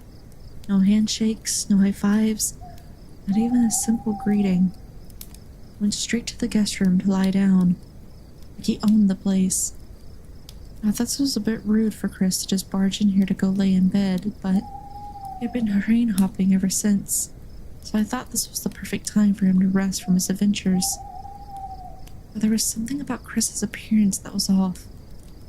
From a far distance, he looked normal. From up close, his facial features looked different. It was as if I was looking at somebody else. I went to the guest room to ask Chris if he was okay, and he didn't speak at all. He didn't even look at me as he laid there and faced the wall. He just nodded his head slightly up and down. I then asked him if he wanted something to eat, since he had been traveling by train, and he slightly shook his head no. I was now starting to get suspicious. This wasn't like Chris. He usually come home from traveling, eat his supper, and take a shower before watching Bar Rescue on Spike TV. He'd never go to bed early. I made the dumb decision to blow this off and go on with my day, hoping that Chris would wake from his nap. I could have sworn I heard him walk in the night. The sound of footsteps against the carpeted floor coming up to the door of my bedroom, and they were slow and deliberate. They weren't like the quickness of Chris realizing I'd gone to bed, coming to pull his usual pranks whenever I go to sleep. I heard the noises stop outside my bedroom, but I didn't hear him whispering to his video camera. I thought nothing of it and fell into a deep sleep. When I woke in the morning, I figured it must have been a dream. Chris was still sitting in bed when I left him in when I went to bed. It was as though he didn't move a muscle the entire night, and when I said good morning, he didn't so much as look at me. He did follow me into the kitchen, but he paused at the doorway when I put his food down on the table and filled up a glass of milk. Once again, he moved weirdly as he slowly made his way towards me. There was a nagging feeling that something was off-putting about the way he looked that day. It was like he had gotten a little skinnier, paler overnight. Chris gave me that look again, like when he was walking to the door the night before. He didn't come into the kitchen. I figured he must have been hungry being out in Arizona for so long, but he eyed me like he was waiting for me to come a little closer rather than touch the eggs and toast. It goes without saying, but after a few moments of a staring contest between me and my rugged friend, I asked, "Chris, are you okay?" Like last night, he nodded slightly. Not a single word. I didn't want to move closer to my friend, to leave the kitchen door. This was Chris, and the most damage he'd ever done was eat or drink from the garbage bin. Sure enough, as I passed him, he turned, and his eyes met mine. But he didn't move towards me. When I left for work the next day, I looked over at one of the TVs above one of the customers. And what I saw made every fiber of my being tremble and quake. On the TV was a news broadcast, and the English subtitles read the following. We have breaking news. A few weeks ago in Nevada, there had been an incident around the United States Air Force facility known as Area 51. Reports state that something had broken out of the facility. It made its way across the desert and came across a young man named Christopher Ray Smith, a traveling tram hopper from Richmond, Virginia, and mauled him to death before stealing his traveling equipment and wallet. Police found his body outside the Las Vegas area around the nearby highway and stripped from his clothing. The workers in Area 51 recommended our crew to keep quiet about the whole situation, but we have managed to take snapshots of the murder in question, as you can see here. The scene changed to an actual photo of my best friend's murdered corpse, laying on the desert ground, ass naked, blood all over the place. Whatever killed Christopher Smith has never been found and or identified, so if you see anyone or anything that has Christopher's items around, please contact your local authorities immediately. Now for the weather. I cried for most of the way home, hands clutching the steering wheel so hard my knuckles turned white. I can't believe that. I can't. Chris, I'm so sorry. The next day, it was when everything went to hell. It must have been close to 4 or 5 in the morning when I heard it. The sound of singing. It was in Chris's voice as he, or it, sang his favorite song, Poor Wayfaring Stranger. I broke out into a cold sweat when I realized that whoever butchered Chris, stolen his clothes and took his stuff, could have very well broken into my house. The door to my room didn't make a sound as I opened it slowly. Thankfully. I waited a moment listening to someone singing that song for a few more seconds before I dared poke my head out from the doorframe to get a good look at whoever it was that could have hurt Chris. The outside door was open. It was outside the front porch. Whatever it was that impersonated my friend, it was singing in my friend's voice. I shit you not, it looked directly at me and said, Michael, in the most ungodly voice I'd ever fucking heard, and closed the door just as softly as I opened it. I don't know how long I waited with my back pressed against the door. I know I left my gun in the bag on the coat rack. I know I didn't sleep. I waited until I saw the sun break over the horizon, and then I waited some more, until it must have been midday, and I finally got the balls to open the door again and make a break for the car. I wouldn't die in that place. Chris was gone, and the door was wide open. His food was untouched. The fridge was open. Oh, was gone. yeah. Love Cowboy, thanks for the follow. Thank you. Welcome in. Going back to bed, okay, Holly? Have a good night, okay? Good night, good night. I didn't bother packing my stuff. I just threw my bag over my shoulder, made my way to the Toyota as fast as I could, and turned on the ignition. I can't describe the feeling that overcame me, as I realized that I had had to confess to the police about what had happened. I mean, who the fuck is going to believe me? That a fucking alien had killed my best friend and took his identity. I think I'm a fucking psycho. I don't think I could cope with the knowledge that whatever I allowed in my house, whatever disemboweled that man, could have done the same to others in the past. I made my way down the road as fast as I possibly could without veering off into the sidewalk. I felt relief wash over me, thinking I was safe. The knot in my stomach tightened each time I thought about what had happened. I called my friends, my mom, and my dad, and told them about my friend being dead. and they responded to me with the same thing. They saw it on the news. And I pulled up on their driveway. I had never felt that much agony in my entire life. Luna Letty, welcome in, Raiders. Hello, hello. Give me 1 second. I'll show you how to promise. I finished the story. Bye then, welcome in. Thank you for the raid. I pulled up on their driveway, and I never felt that much agony in my entire life. I told them everything, but I didn't describe to them about the alien monster thing impersonating Chris. Because, again, you would believe me. I wish I could leave this off with a positive note. I wish I could tell you that I found Chris at home unscathed. I wish I could tell you that that was the end of it. A traumatizing experience that I'll never get over with time. Last night, I found it hard to sleep. I kept replaying the entirety of my friend's visit in my head. I figured I wouldn't be sleeping for a while, and laid there, listening to the wind through my open window. I could have sworn I heard the singing I used to hear Chris sing, coming from outside my parents' house. If you go train hopping with your friends, I'd advise that you don't let them out of your sight for too long. What comes back might not be your friend. And that is it.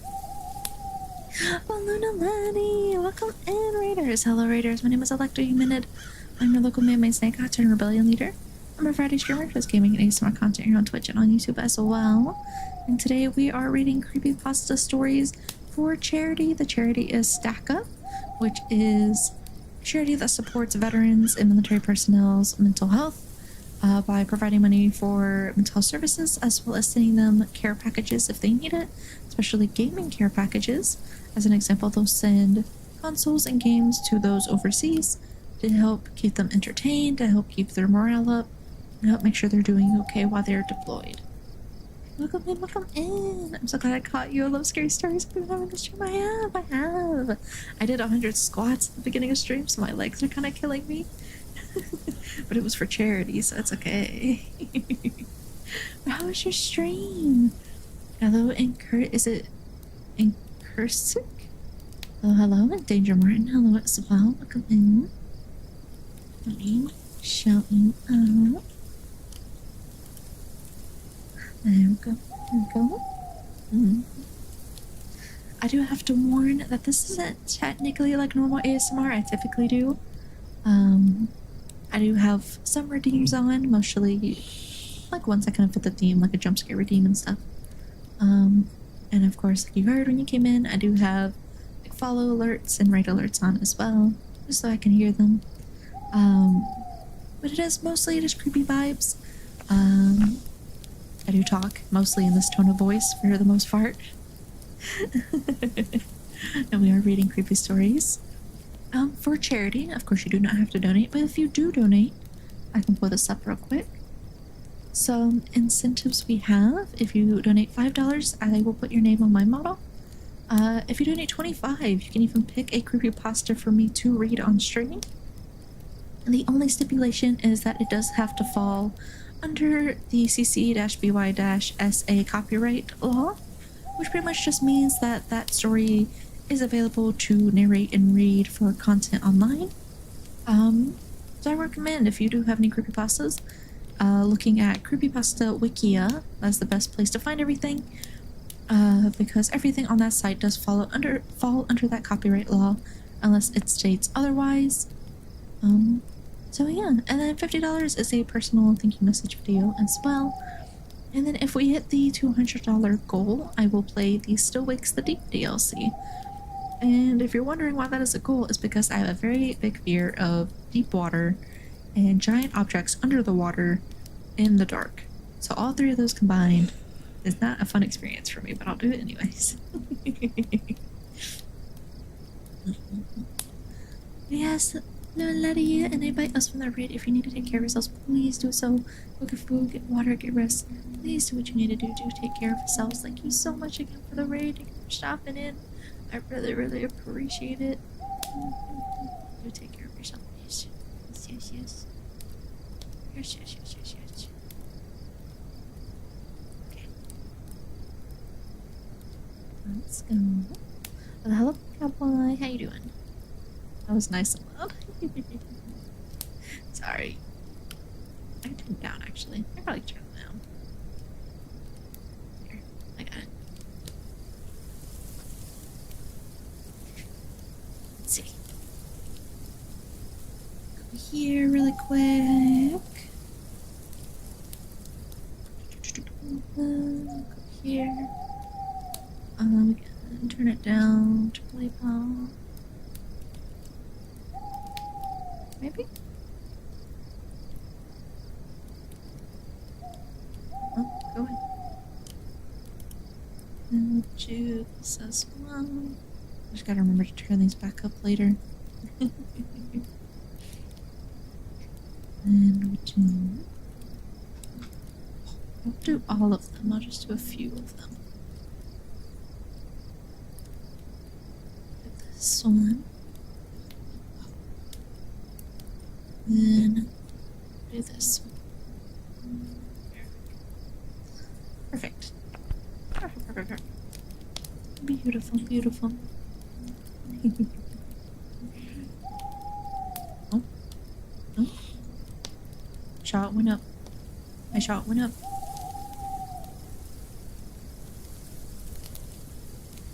No, thank you for the donation. Thank you. Sorry, I had set up for it to do notifications for donations, but for some reason they're not working, so I apologize for that. But then, thank you so much for the donation. Thank you. Let me.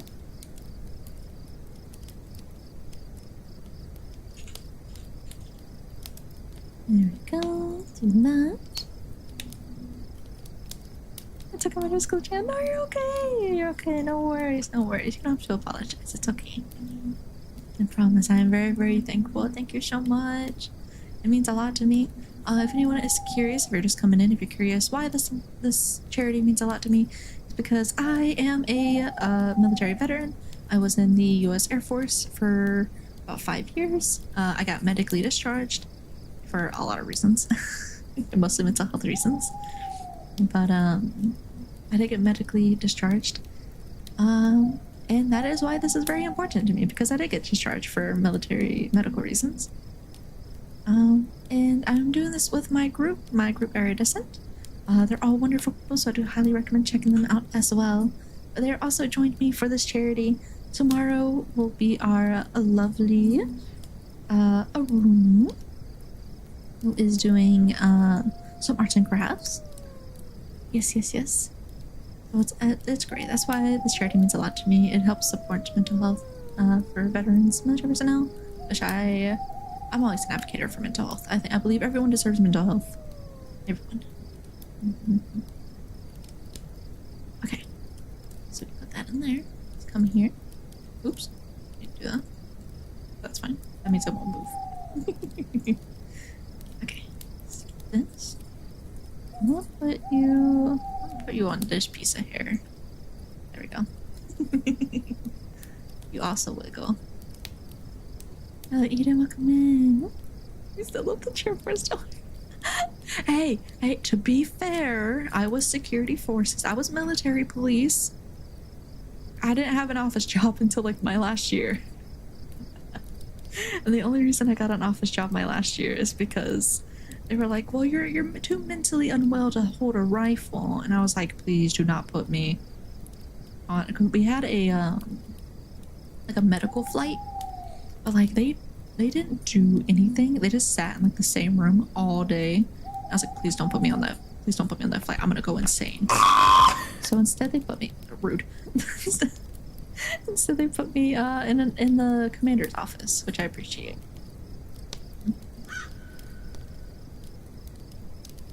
It's been a veteran house. How you doing, Eden? The charities for veterans? Yeah. It's very important to me. I know war and stuff is a sensitive subject, and the military is also a sensitive subject.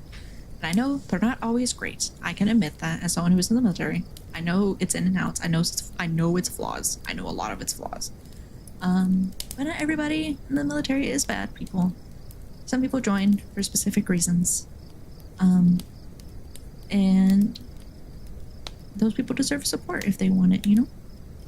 Even if they don't want it, they still deserve that support. And say lives matter small. Exactly. Mm-hmm.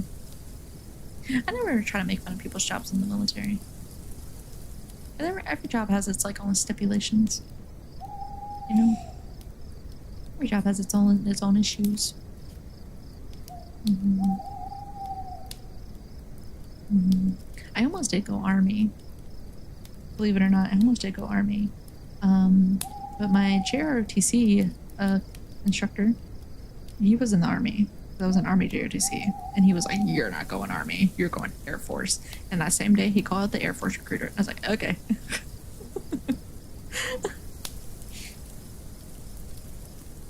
I got some the last time we talked right now. Hey, let's go. That's good. I'm happy for you. Congratulations. Do you want me to call you by your full name? I keep calling you Luna Lady, but for one, I don't know if I'm saying that right, or two, if you want to be called by your full name. But if you need to get some rest, I know you probably had a long stream. Do take care of yourself. Yes, please do. Mm-hmm. You can also lurk here. Everyone's welcome to lurk here to listen to some creepy stories. I do not mind. If you don't chat at all in the chat. You just want to sit here and lurk. That's perfectly okay. Lurkers are always welcomed here, because then I can eat your toes. Thank you for the care package.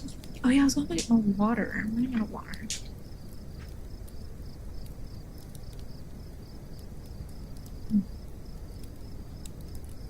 I'm gonna go do that real quick. I'm gonna count this as my stretch. I'm gonna get up and stretch my legs. I'm gonna go grab some more water real quick. I'll be right back.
water. I'm sorry for staring into your souls, but you know, gotta keep up the creepy vibe, you know. Creepy vibe, the creepy vibe. Hello, Val. Welcome in. How you doing? Hi. Okay.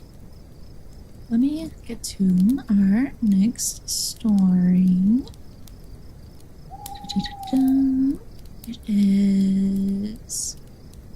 I think this one's a shorter one, if I remember. I think it's on the next page. It's on this one.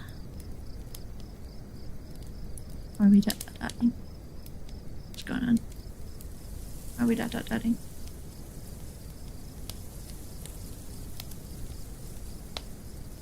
We're also slowly getting closer to the end of my list. So depending on how long stream has been, by the time the list is ended, maybe I'll pick out 1 or 2 more stories to read. Maybe some more popular ones if I'm able to.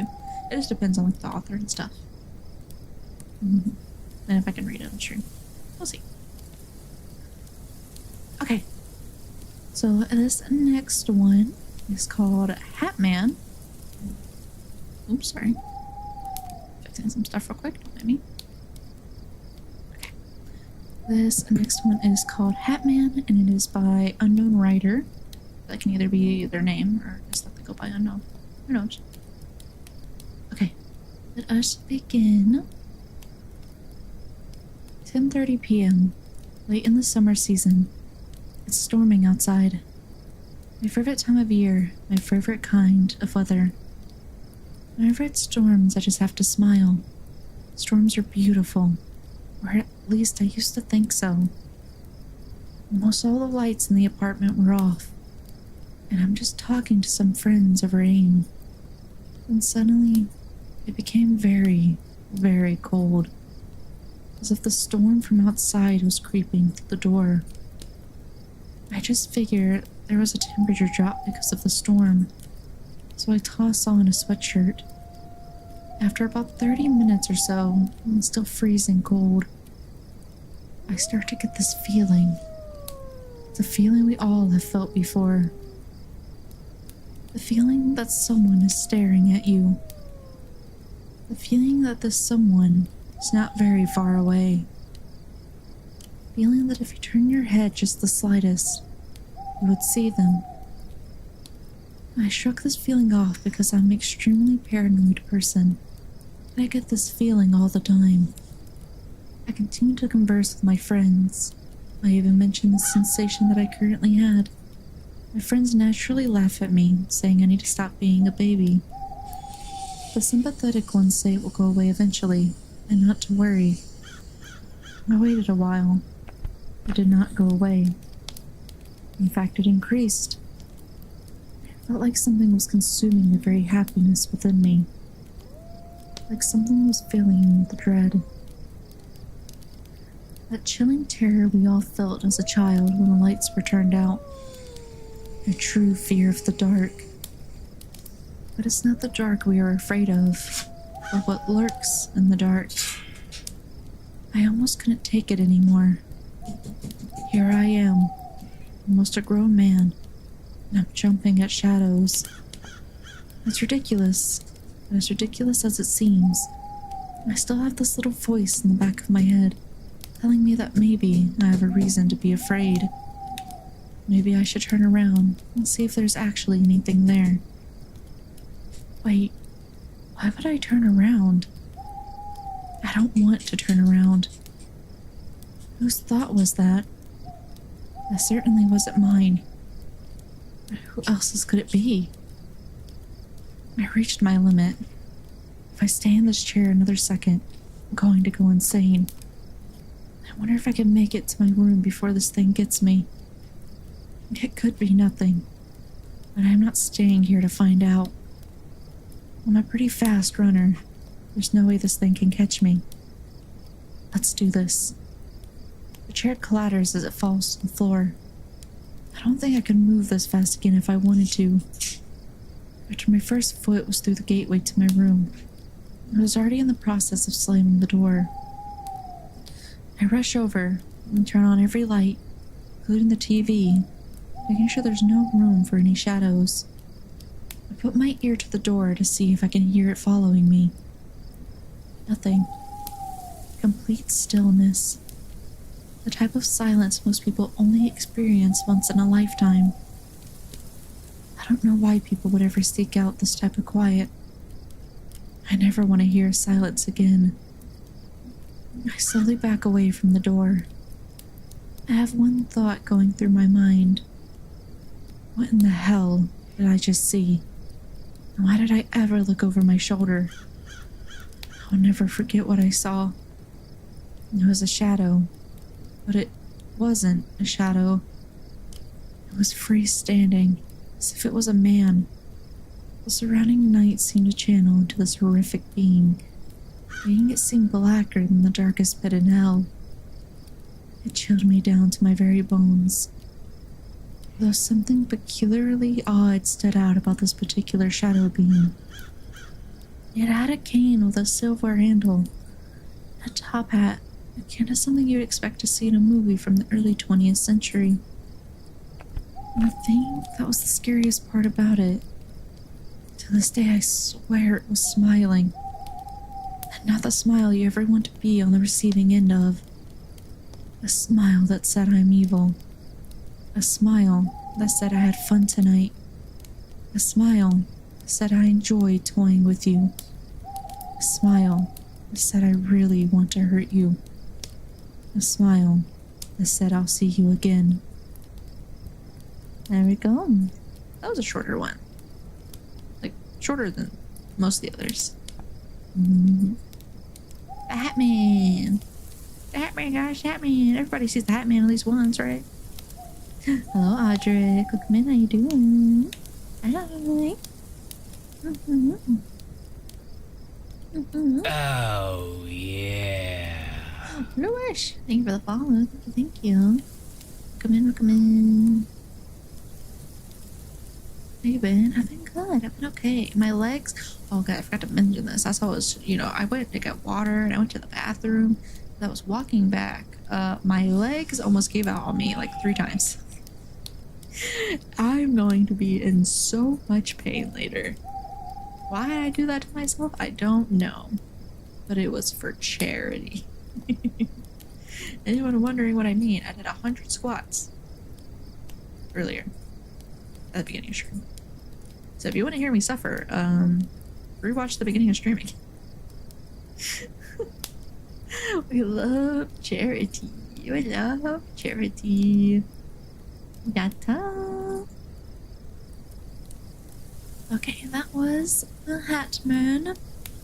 The unknown writer. Let's see. Go on to our next story. Let's see. Let's do... What is this one? It's on the last page, I think. Oh no, it might be on this one. Yeah, it's on this one, okay.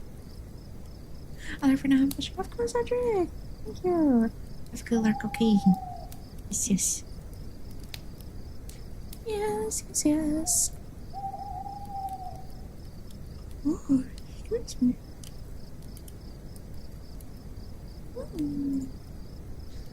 Sorry, my apologies. Goodness. Okay. This next story, also a relatively short one. It is called Shadow People by unknown author. So another unknown person. So let us get into it. Those little flickers of darkness you see out of the corner of your eye, those aren't just spots or dust or a trick of light.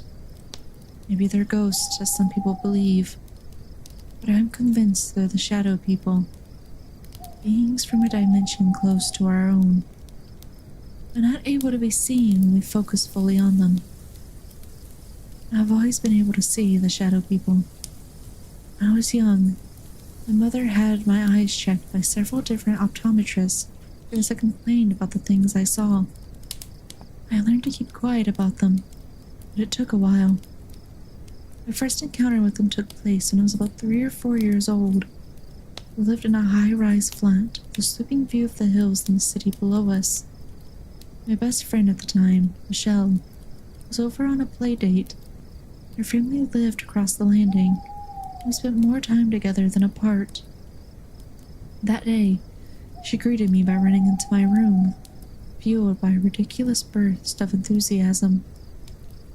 "You have to play with my new dolls," she screeched at me. I was much more into dinosaurs and bugs, and that sounded like a terrible way to spend an afternoon. "No," I insisted. "We have to play imagination. Godzilla versus the killer wasps." I tried to stomp around the room and look menacing. Michelle huffed and disappeared. She was much faster than I was, and I wasn't very good at finding hiding people. For all that, I should have seen her when I turned the corner, and I didn't. Then I saw a shadow lurking at the corner of my vision. Thinking it was Michelle, I turned towards it, calling her name. There was no answer, and the shadow continued to dance and dart out of range of my direct stare, as if it were avoiding making eye contact with me. "When I dip, welcome to the Sling edition. If there's anything else I should know, good night." Of course you're gonna say, "Have a good night, okay? Good night, good night. Thank you for stopping in. Thank you for the donation." As the years went by, I began to believe that the shadow people were my friends, or even my protectors, like guardian angels. But then the nights became terrifying. I started to see the shadow people in the real shadows of my room. Many of them darted away when I tried to stare at them. Others hung around in the corners, clustering like cobwebs. Then the noise started. It was like a wind caressing leaves until they whispered. It was a language I couldn't comprehend. Words I knew I would never understand, as I was somehow in their dimension.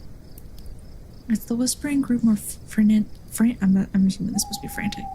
As the whispering grew more frantic, the shadow people began to come together and move towards me. I bolted to my parents, shook them awake.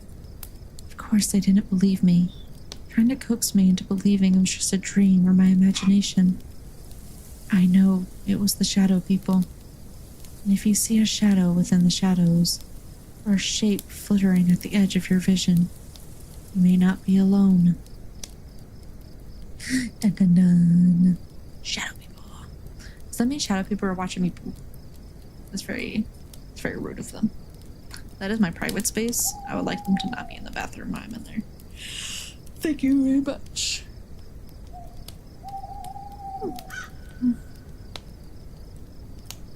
Oh, goodness. Ooh, big stretch. Big stretch, big stretch, big stretch. Yes, yes, yes. Yes, yes, yes. Oh, my eyeballs. Okay. Next one. I like that one. I like the shadow people. Shadow people, creepy. Like, I don't like the idea of someone staring at you from the corner. Something that like you can kind of see, but you can't really be sure that it's there. Hate that. Makes me feel gross. Okay, we have this one. Next page. Just the wrong one. There you go. Okay.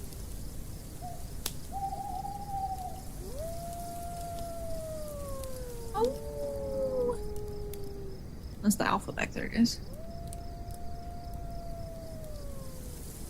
Ow. Okay. Sorry. Next one is called I Didn't Have a Voice Until You Read This by Hickey, or aka The House. Okay. I didn't have a voice until you read this. Let me explain. I was without a voice, but I still existed. We all did.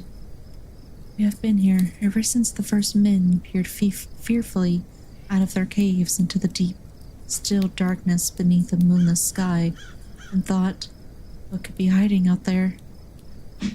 Us. We were. I've been with you since you were a child. I remember those times when you woke in the night, inconsolable, tears streaming down your face, until the grown-ups came and reassured you. There's nothing there, they'd say. There's nothing to fear. They were wrong. It was me. Under your bed, in the wardrobe, under the stairs. It was always me. I'm with you now, constantly. Your fear has bonded us forever. When you see that flicker of movement out of the corner of your eye as you walk home alone on deserted streets at night, and you hear that creaking floorboard just outside your bedroom door as you cower under your blankets, the prickling sensation on the back of your neck as if you're being watched, it's always me. It always was. I'm not a dream, not a ghost, not a demon, not a monster or some creepy boogeyman. My kind are what we are.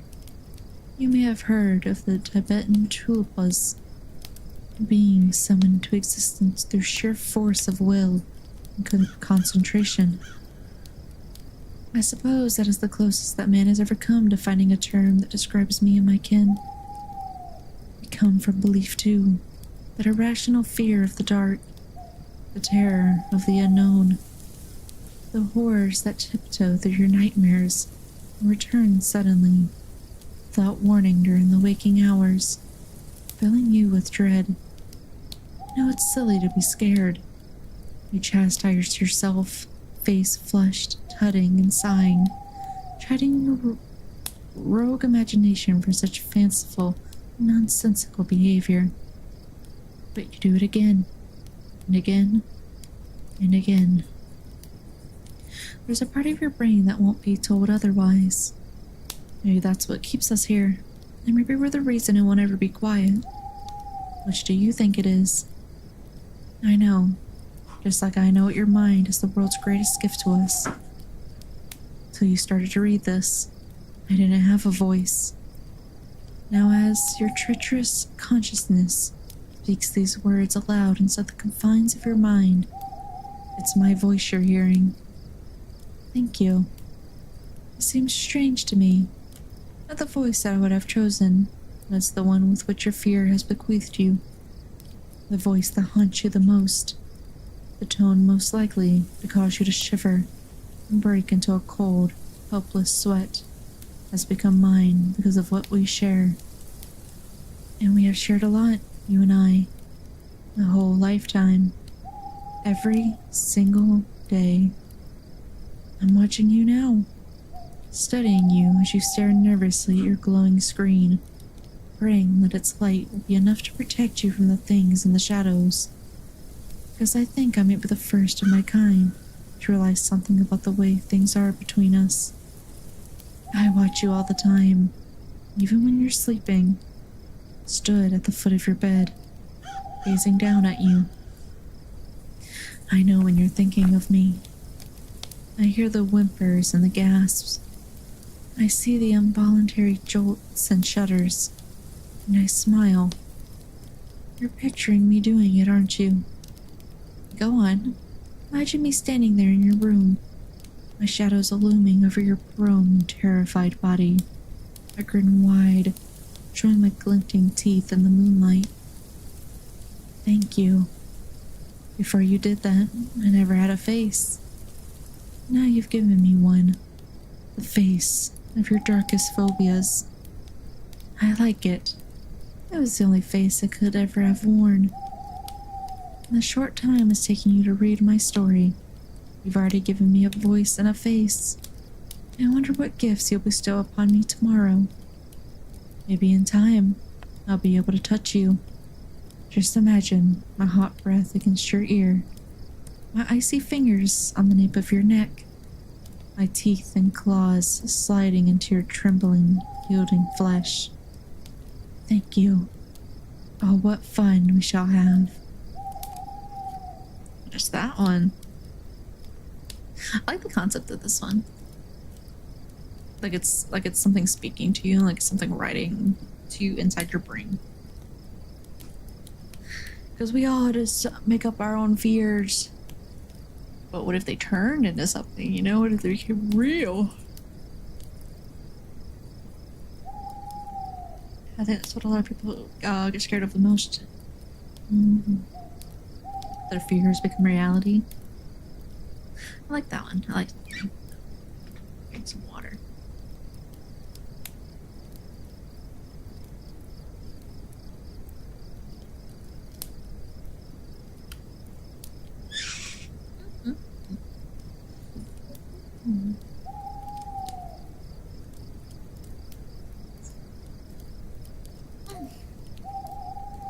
Oh goodness, sorry.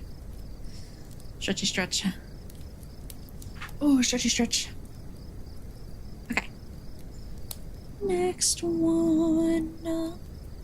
Da-da-da-da. Okay. Should be this page. There we go. There we go. There we go. Okay. This one is called I Love You, and it is by another unknown author, because there is not a name of who wrote this one here. Okay. Ready?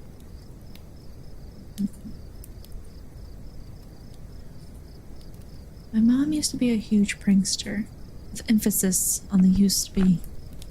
She's slowed down since turning 50. Not that she's a boring mother now. Far from it. She's less dedicated to pranking me or anyone else as she was years ago. One day when I was 15, I came home from school and looked at the mailbox. Inside was an envelope, a blank one. It wasn't signed. There was no stamp. Nothing. Simply a pure white envelope. I opened the envelope and read the letter inside. Hey, little brother. It's been a while. In fact, the last time I've seen you, you were just 2 years old. By the way, it's your older sister. Shocking, right? What Mom told you about me. This introduction weirded me out, but looking at the childlike handwriting of the letter, I assumed it was my mom trying to pull a fast one, so I kept on reading. I was honestly hoping for some funny twist at the end of the letter or something. Hey, I'm sure you've grown a lot and changed. I just hope you still remember me and all our moments together from your childhood. We had done so many things together before I left you and our parents. At this point, it started feeling weird. Mom and Dad divorced when I was 3 or 4. She never spoke about Dad. She wasn't happy whenever someone mentioned him around her. He paid child support. Mom always worked her ass off, so I never had anything missing in my life. I thought Mom was pulling one of those darker pranks she'd do every once in a while, pretending she broke both her legs one time before springing up into a dance just before I lost my shit. I kept on reading. If you don't remember, allow me to remind you. I was there when you walked for the first time. I was there when you said Mama for the first time. All these big moments, I was there. I always tried forcing you to play with my dolls, but you were having none of it. It was such a mess. I'm sorry about that, and I hope you're not mad. Anyway, little bro, I'm glad to say that I finally know where you're living. The new house looks gorgeous. Believe me, I'm dying to see you all again. See you soon. I love you. Ava. There wasn't even a joke at the end of it. Just a weird old letter about some crap that made no sense. I felt disappointed in my mother's comical abilities for the first and only time at that moment. Walking inside, I heard Mom in our kitchen. She was talking on the phone. She smiled and waved at me once she saw me coming in. I waited for her to finish the call. Once she did, I dropped the letter onto the table and said, "Ha ha, very funny, Mom. I'm dying over that thing." "Huh? What's that?" she asked, seemingly genuinely unaware of the letter's existence. "You wrote this letter, didn't you? What was it about my sister? Ava? You're creative, Mom, that's for sure," I said, walking out of the kitchen. "What?" she questioned, genuine surprise in her tone. "Come on, Mom, cut the act. You wrote this thing, didn't you?" I said, turning to face her once more. "No, I didn't." She picked up the letter and started reading it. Her eyes widened with genuine fear. She started mumbling to herself. Mom? I said. She just stood there, clutching at that piece of paper, mumbling to herself. Her eyes were wandering wildly across the text. Mom?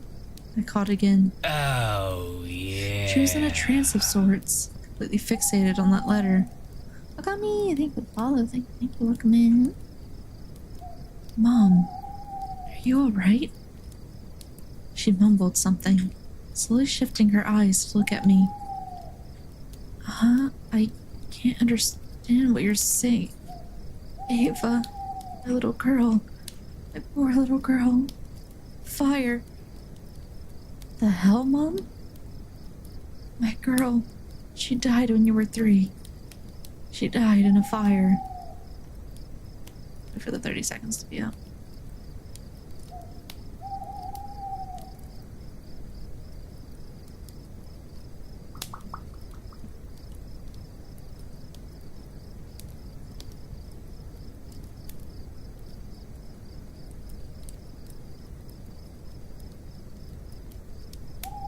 There we go. Okay. My girl, she died when you were 3. She died in a fire. It hit me, a whole whirlwind of emotions that I couldn't even fully comprehend. My mom grabbed her phone once again and started dialing something. I just stood there, trying to digest what I just learned. It was so strange. There was a moment of doubt, and I thought once again my mom was just playing a trick on me. A prank. And then she said it. Go get your stuff. We're going to Grandma's. It finally sank in. I tried asking, but Mom had no clue what the whole situation was about. She didn't know where the letter came from. She kept saying she felt like we just had to get out. The feeling she described as having a cold hand clutched at her heart and pressed on it again and again. We moved to my grandmother's. On the way there, I learned that I had a sister 10 years older than me. My sister Ava died falling into a pyre during a local festival. The death of Ava caused a local uproar, and it was all over the local media. It also tore my family apart. The death of my sister led to the divorce of my parents. No wonder Mom never spoke about it. Our house caught on fire the next morning. No one knows what happened. I do remember hearing one of the neighbors talking to my mom about it at some point. He swore he saw a silhouette of a girl running around the house, moving about in a fit of pure rage the night we left. That's it. That's it for that one. It wasn't too bad. It wasn't too bad. Had a good small twist in it. A good small one. Not too bad. Not too bad.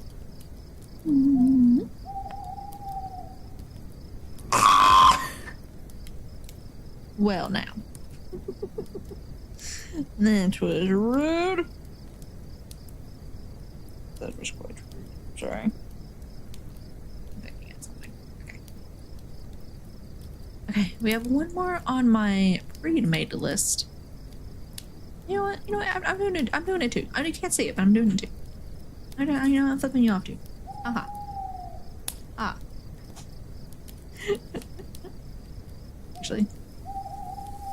Actually.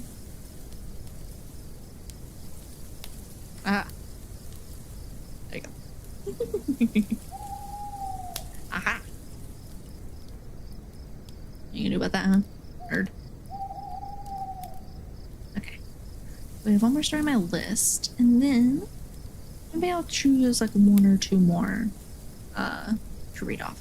Mine's better. No, mine's better. I'm not short. You're short. You have stubby little legs.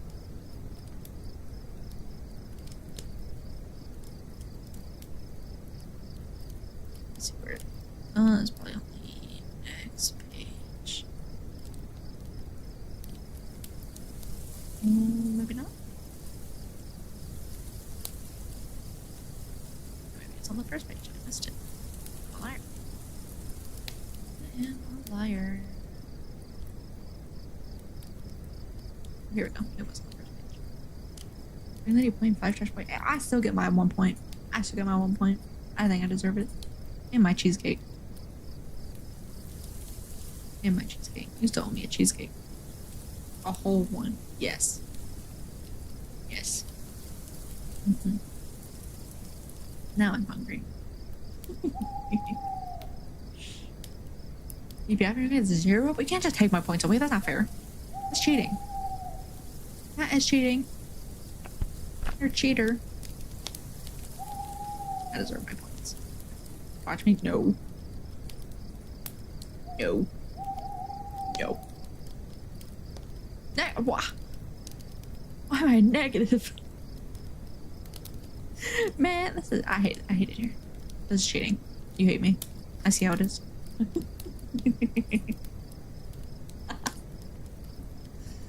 Okay. Our next story is I'll Never Work a Closing Shift Again by Charmberry. Yep. Oh, there you go. I remember that. I remember this. I'm gonna remember this. I'm gonna remember. Okay. This one, I'll say more on the medium side. It's not horribly long. It's gonna have a lot of paragraphs, but I think I would say it'd be more on the medium side. Okay. I'll Never Work a Closing Shift Again by Charmberry. I used to work for a Subway next to a liquor store along a fairly busy road. I hated the job, but I was only working there on Friday and Saturday evenings to make some extra money. The customers were friendly enough, referring to me as the blue-eyed girl, so we didn't have name tags. My coworkers were alright as well, being fun and interesting people. My boss was a jerk. Luckily, I didn't have to see him often because he was only around during the mornings. He'd always find a way to make my job more stressful. My boss would constantly say that our store was doing poorly in profits, and make it so that only one person would be working a few hours alone. I have no idea what he was talking about, because whenever I was working, I felt as though every resident in our city would make an appearance at some time during my shift. Luckily, I had a coworker with me until about an hour before close, something I was truly grateful for. But that all changed after minimum wage went up. My boss figured he saved the money he was losing by cutting hours even more. So instead of working with someone until 8:30 p.m. or 9, I'd be alone from 6 p.m. until close, something that worried my mother and boyfriend.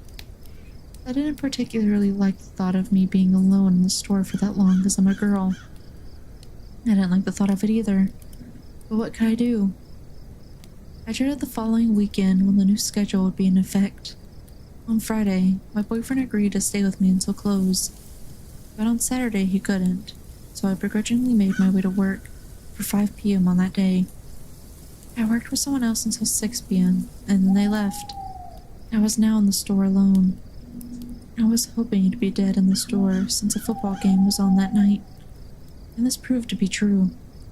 Not many people came in, so with the spare time I started cleaning things early, as I knew it would take a lot longer to get everything done without anyone else helping me. And I'd bring many empty containers to the back room to wash them, returning to the front whenever I heard the door alarm go off, signaling that a customer had just walked in. This went on for a couple of hours, and I hated every moment of it. I was in the back around 9 p.m., trying to finish washing some things, when I heard the door alarm go off. We'd be closed in just a half hour, so this was the point of my shift where I truly despised getting any customers. I finished rinsing the bowl I was washing, and then reached for a paper towel, walking to the front to greet my unwanted customer. Much to my surprise, no one was there. I didn't see any cars out front, but I looked around the store briefly before returning to the back room. Whoever it was, they must have decided they didn't want anything. Not that I minded. A couple of minutes passed, and then I heard the door alarm go off again. I briskly walked to the front, expecting a customer to be standing there looking at the menu. But when I got there, I did not see anyone standing there ready to order. Instead, I found a man sitting on the far end of the store at the back table. He appeared dirty, with some scraggly hair and mud all over his pants. He tracked some in, I could see, and wasn't too happy about it, knowing that I'd have to remop the floors. Despite my irritation, I greeted the man. Hello, sir. Are you waiting on someone or wanting a minute to look over the menu? He kept looking back and forth, from wall to wall, occasionally out the window. He almost appeared disoriented, but would look at his phone every once in a while, as though he were expecting a message from someone. He was fiddling with something in his pocket but wouldn't take it out. Most importantly, he didn't respond to my question. I was getting pretty annoyed. Well, we'll be closing in 20 minutes, sir. Please keep that in mind. Again, he didn't respond.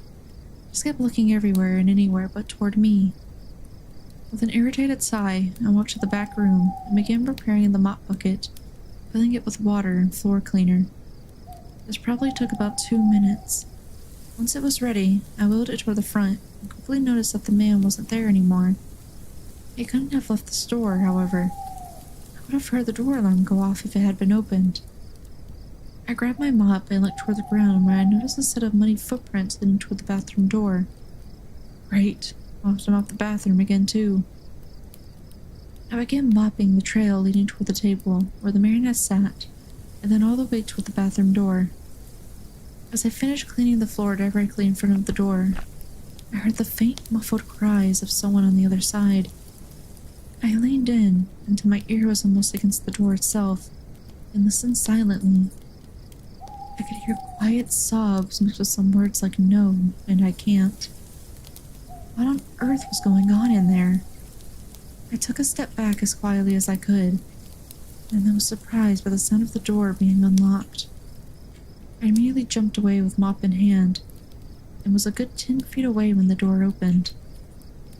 The man emerged and stood there for a couple of moments when he saw me standing there, and for the first time, he looked me straight in the eye. This sent a chill down my spine. I held onto the mop nervously, almost offensively. His stare was blank, and yet somehow sorrowful. He didn't say anything, and quickly walked to the front entrance, setting off the door alarm. I turned and saw him make his way down the road, never looking back. I took a breath, loosening my grip on the mop, and looked back toward the bathroom door.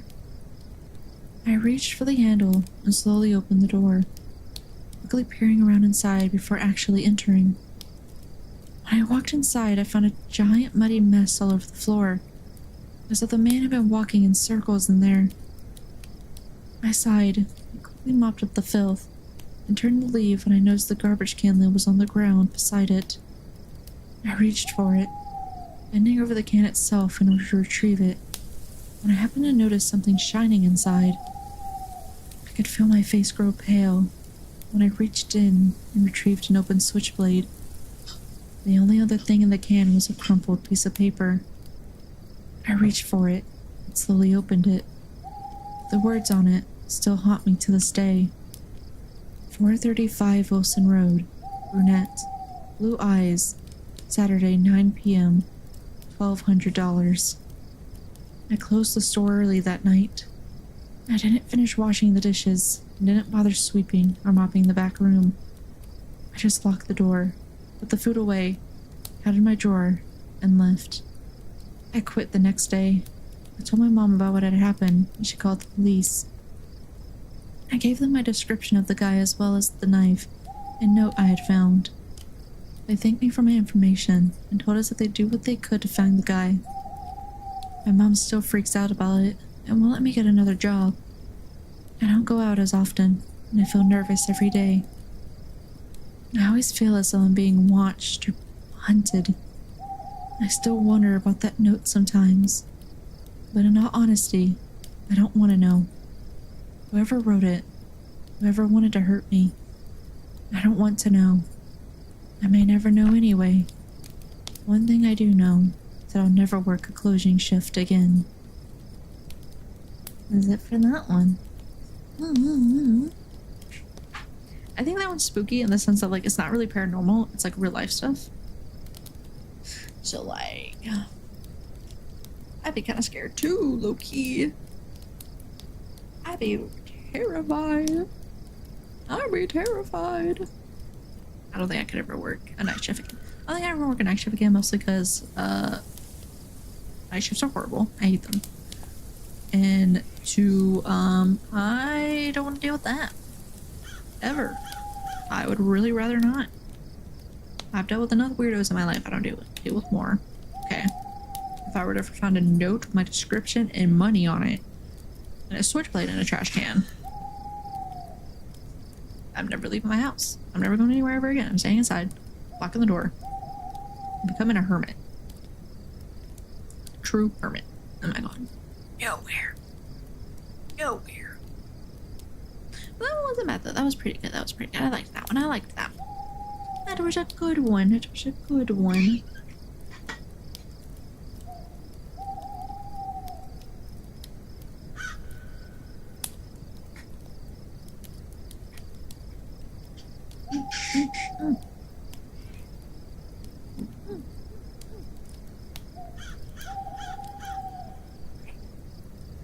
Let me do maybe one or two more. And I say one or two because it depends on how long the one I choose is. And then I think we'll call it a nighty night. Okay, let's see. So maybe like without knowing what I can maybe read. It could be scary. A lot of older creepypastas aren't as scary as you think they are.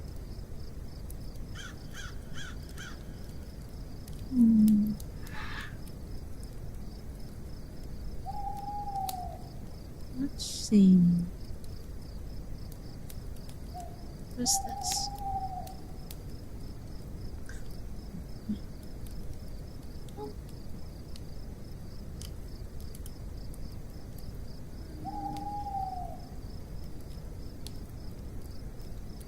No. Skip through it. I don't think I like it. Skimming through it. I don't think that I like it.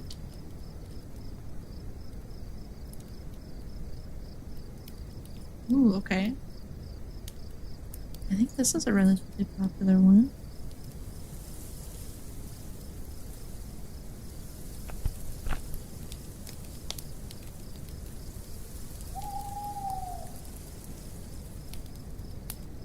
I would just only be able to really read the first part though if I did this one.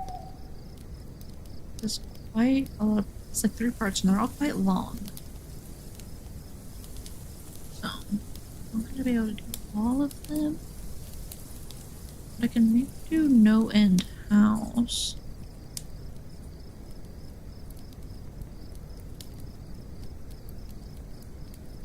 You have NoEnd House. Could do. What is this?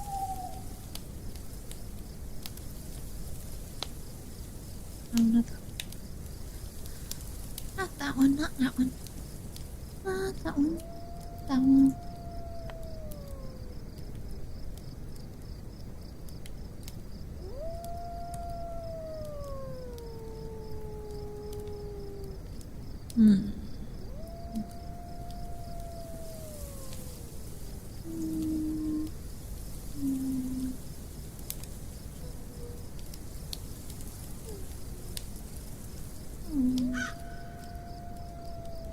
Story is so hard.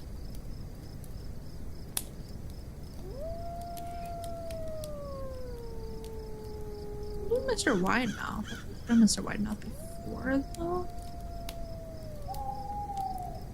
No. But we could do Mr. Widemouth. It's a pretty good creepy one. I do like that one. I do like that one. I do like that one. Okay, I think we'll do those two. I think we might do those two.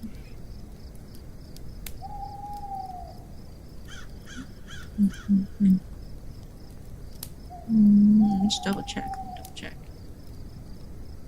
Let me double check.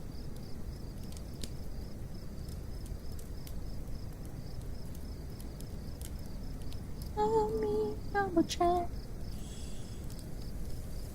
Or I lock in.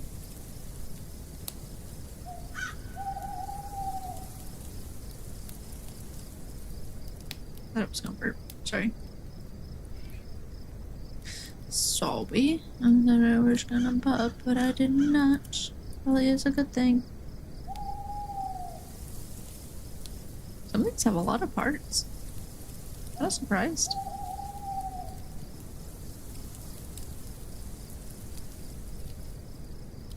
Some of these have weird names though. And I don't want to read them. I'd rather not. I'd rather not read them.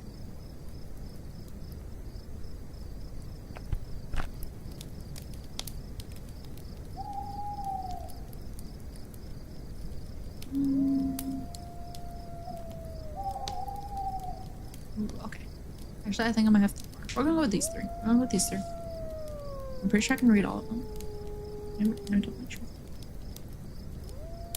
Okay.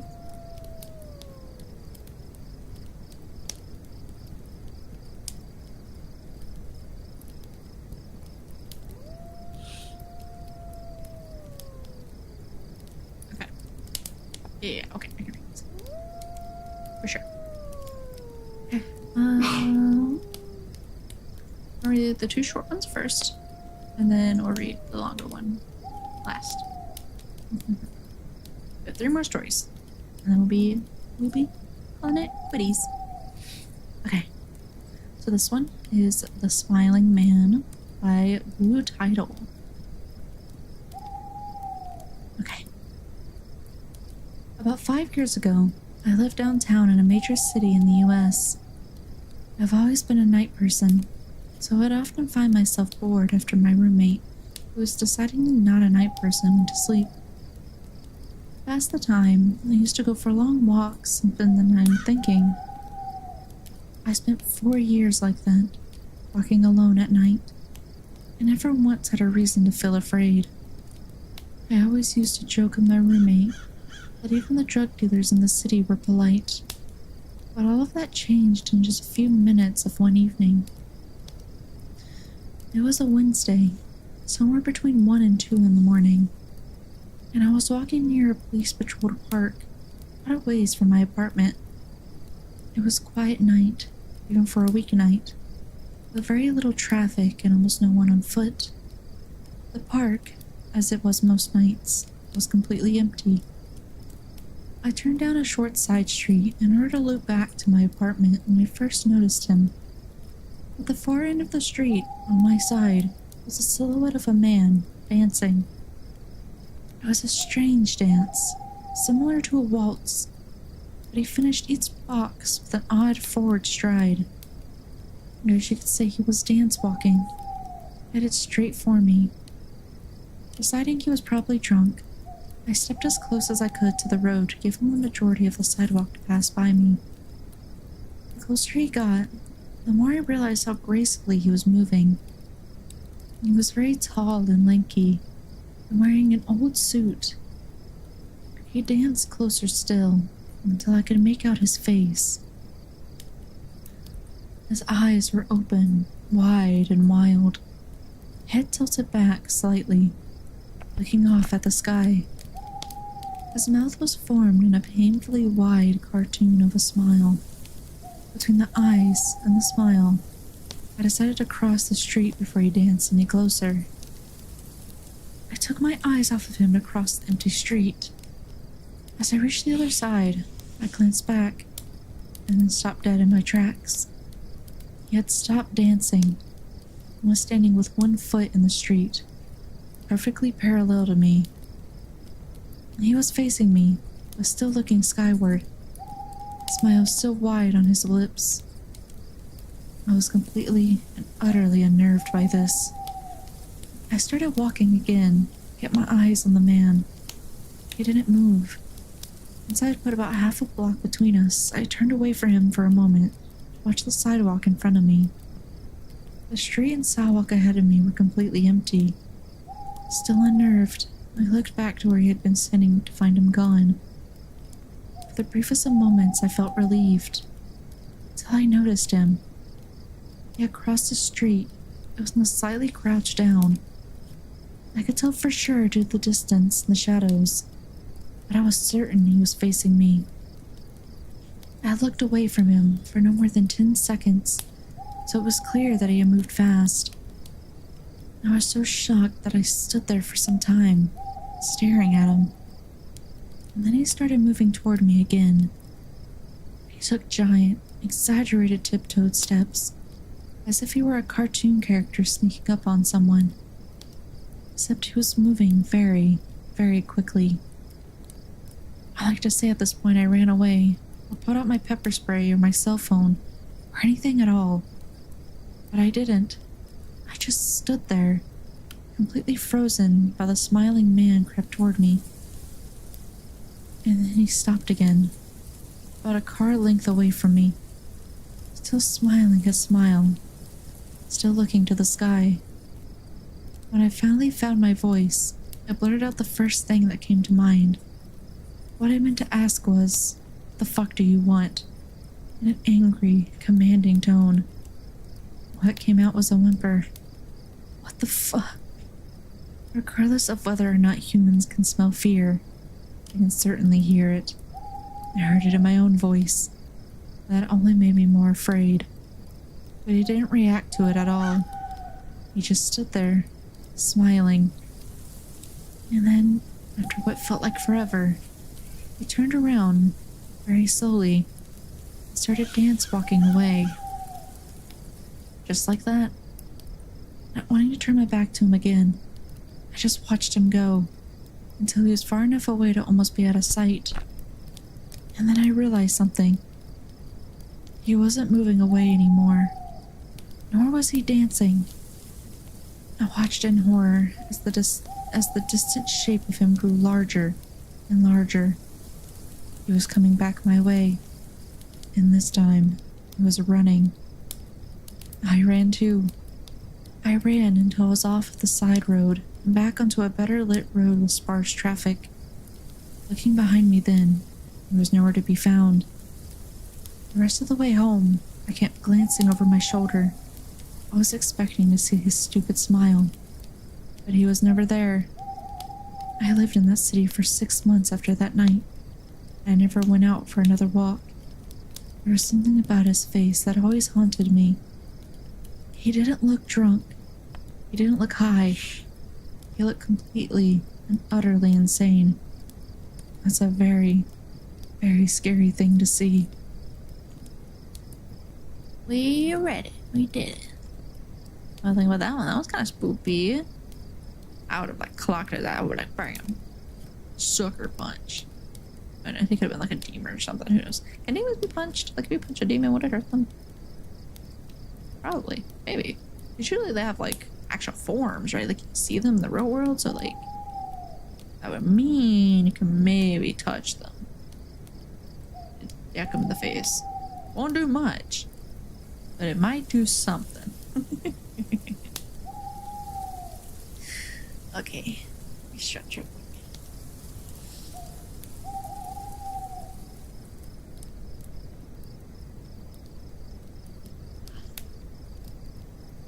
Well, okay. Okay. We're on to our next story. Second to the last. Yes.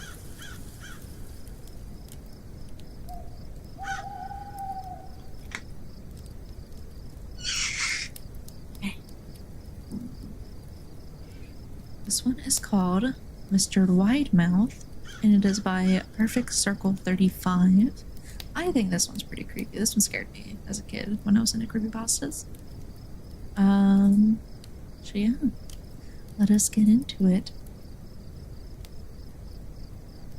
During my childhood, my family was like a drop of water in a vast river, never remaining in one location for long.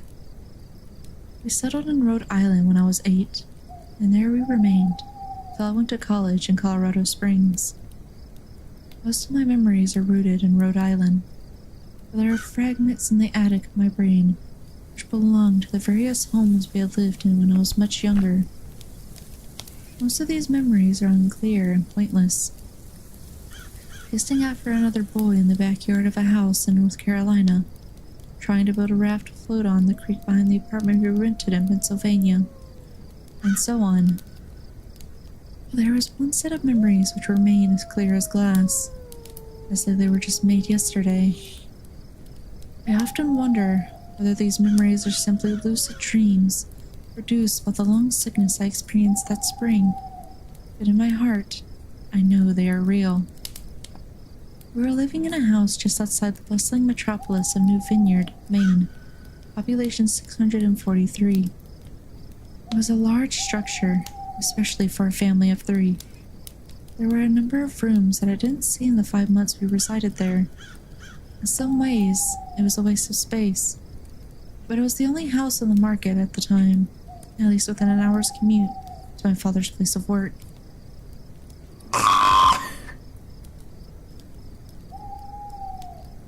Rude. Hi again. Welcome in. The day after my 5th birthday, attended by my parents alone, I came down with a fever. The doctor said I had monoculosis, which meant no rough play and more fever for at least another 3 weeks. It was horrible timing to be bedridden. We were in the process of packing our things to move to Pennsylvania, and most of my things were already packed away in boxes, leaving my room barren. My mother brought me ginger ale and books several times a day, and these served a function of being my primary form of entertainment for the next few weeks. Boredom always loomed just around the corner, waiting to rear its ugly head and compound my misery. How you doing, Ken? How are you? Come in, welcome in. We're doing good. I don't exactly recall how I met Mr. Widemouth. I think it was about a week after I was diagnosed with mono. My first memory of the small creature was asking him if he had a name. He told me to call him Mr. Widemouth because his mouth was large. In fact, everything about him was large in comparison to his body. His head, his eyes, his crooked ears, but his mouth was by far the largest. "You look kind of like a Furby," I said, as he flipped through one of my books. Mr. Widemouth stopped and gave me a puzzled look. "Furby? What's a Furby?" he asked. I shrugged. "You know, the toy. A little robot with big eyes. You can pet and feed them, almost like a real pet." "Oh." Mr. Widemouth resumed his activity. "I don't need one of those. They aren't the same as having a real friend." I remember Mr. Widemouth disappearing every time my mother stopped by to check in on me. "I lay under your bed," he later explained. "I don't want your parents to see me because I'm afraid they won't let us play anymore." We didn't do much during those first few days. Mr. Widemouth just looked at my books, fascinated by the stories and pictures they contained. The 3rd or 4th morning after I met him, he greeted me with a large smile on his face. "We have a new game we can play," he said. "You have to wait until after your mother comes to check on you, because she can't see us play it. It's a secret game." After my mother delivered more books and soda at the usual time, Mr. Widemouth slipped out from under the bed and tugged my hand. "You have to go to the room at the end of this hallway," he said. I objected at first, as my parents had forbidden me to leave my bed without their permission, but Mr. Widemouth persisted until I gave in. The room in question had no furniture or wallpaper. Its only distinguishing feature was a window opposite the doorway. Mr. Widemouth darted across the room and gave the window a firm push, flinging it open. He then beckoned me to look out at the ground below. We were on the 2nd story of the house, but it was on a hill, and from this angle, the drop was farther than 2 stories to the incline. "I like to play pretend up here," Mr. Widemouth explained. "I pretend that there is a big, soft trampoline below this window, and I jump. If you pretend hard enough, you bounce back like a feather. I want you to try." I was a 5-year-old with a fever, so only a hint of skepticism darted through my thoughts as I looked down and considered the possibility. "It's a long drop," I said. "Well, it's all part of the fun. It would be fun if it was only a short drop. If it were that way, you may as well just bounce on a real trampoline." Thank you for your package. Thank you. Drink a sip of water.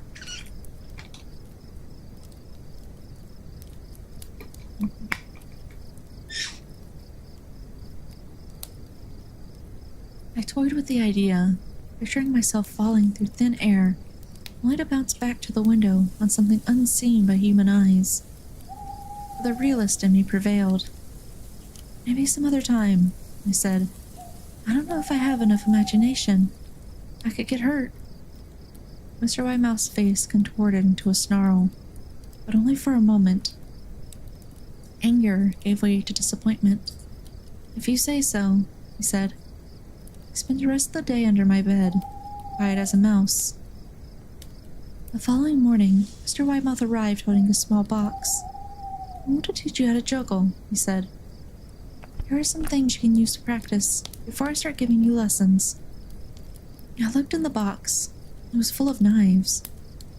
Parents will kill me, I shouted, horrified that Mr. Widemouth had brought knives into my room, objects that my parents would never allow me to touch. I'll be spanked and grounded for a year. Mr. Widemouth frowned. It's fun to juggle with these. I want you to try it. I pushed the box away. I can't. Get in trouble. Knives aren't safe to just throw in the air. Mr. Widemouth's frown deepened into a scowl. He took the box of knives and slid under my bed, remaining there for the rest of the day. I began to wonder how often he was under me. Campfire reading? Yeah, reading some creepypasta stories. Welcome in, eyes. Welcome in. I started having trouble reading after that. Oh, my bad. I started having trouble sleeping after that. Mr. Widemouth often woke me up at night, saying he put a real trampoline under the window. Big one. One that I couldn't see in the dark. I always declined and tried to go back to sleep. But Mr. Widemouth persisted. Sometimes he stayed by my side until early in the morning, encouraging me to jump. He wasn't so fun to play with anymore. My mother came to me one morning and told me I had her permission to walk around outside. She thought the fresh air would be good for me, especially after being confined to my room for so long. Ecstatic, I put on my sneakers and trotted out to the back porch, yearning for the feeling of sun on my face. Mr. Widemouth was waiting for me. I have something I want you to see, he said. I must have given him a weird look, because he then said, It's safe, I promise. I followed him to the beginning of a deer trail, which ran through the woods behind the house. This is an important path, he explained. I've had a lot of friends around your age. When they are ready, I took them down this path to a special place. You aren't ready yet, but one day I hope to take you there. I returned to the house, wondering what kind of place lay beyond that trail. 2 weeks after I met Mr. Widemouth, the last load of our things had been packed into a moving truck. I would be in the cab of that truck, sitting next to my father for the long drive to Pennsylvania. I considered telling Mr. Widemouth that I would be leaving, but even at 5 years old, I was beginning to suspect that perhaps the creature's intentions were not to my benefit, despite what he said otherwise. For this reason, I decided to keep my departure a secret. My father and I were in the truck at 4 a.m. He was hoping to make it to Pennsylvania by lunchtime tomorrow, with the help of an endless supply of coffee and a 6-pack of energy drinks. He seemed more like a man who was about to run a marathon, rather than one who was about to spend 2 days sitting still. Early enough for you? He asked. I nodded and placed my head against the window, hoping for some sleep before the sun came up. I felt my father's hand on my shoulder. This is the last move, son, I promise. I know it's hard for you, as sick as you've been. Once Daddy gets promoted, we can settle down and you can make friends. I opened my eyes as we backed out of the driveway. I saw Mr. Widemouth's silhouette in my bedroom window. He stood motionless until the truck was about to turn onto the main road. He gave a pitiful little wave goodbye, steak knife in hand. I didn't wave back. Years later, I returned to New Vineyard. The piece of land our house stood upon was empty, except for the foundation. As the house burned down a few years after my family left, out of curiosity, I followed the deer trail that Mr. Widemouth had shown me. Part of me expected him to jump out from behind a tree, and scare the living bejesus out of me. But I felt that Mr. Widemouth was gone, somehow tied to the house that no longer existed. The trail ended at the New Vineyard Memorial Cemetery. I noticed that many of the tombstones belonged to children. Dun dun dun. Creepy Furby man. That's why you never get Furbies, guys. They're terrifying. They're evil. Evil things. Evil little things. I say as I want a long Furby. Have you seen a long Furby? I want a long Furby so bad.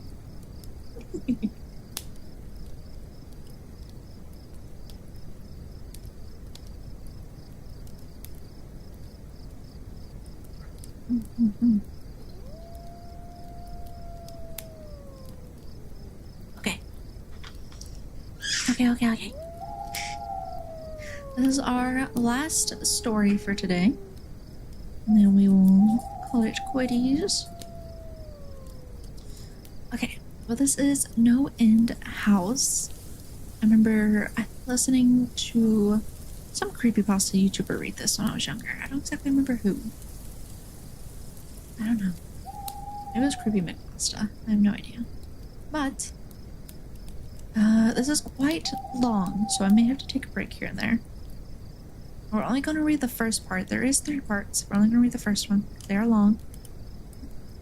If we ever do this again, maybe we'll read the other parts. It's messed up. Yeah. I remember it being kind of crazy when I was younger. Okay, we're going to do this one.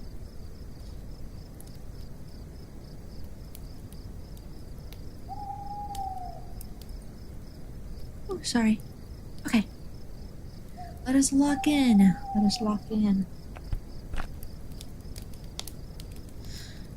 NoEnd House by Brian Russell.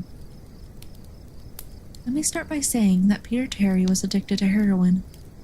We were friends in college and continue to be after I graduated. Notice that I said I. He dropped out after 2 years of barely cutting it. After I moved out of the dorms and into a small apartment, I didn't see Peter as much. We would talk online every now and then. AIM was king in pre-Facebook years. There was a period where he wasn't online for about 5 weeks straight. I wasn't worried. He was a pretty notorious flake and drug addict, so I assumed he just stopped caring. Then one night, I saw him log on. Before I could initiate a conversation, he sent me a message. David, man, we need to talk. That was when he told me about the NoEnd House. I got that name because no one had ever reached the final exit. The rules were pretty simple and cliché. Reach the final room of the building and you win $500. There were 9 rooms in all. The house was located outside the city, roughly 4 miles from my house. Apparently Peter had tried and failed. He was a heroin and who knows what the fuck addict. So I figured the drugs got the best of him and he wigged out at a paper ghost or something. He told me it would be too much for anyone, that it was unnatural. I didn't believe him. I told him I would check it out the next night.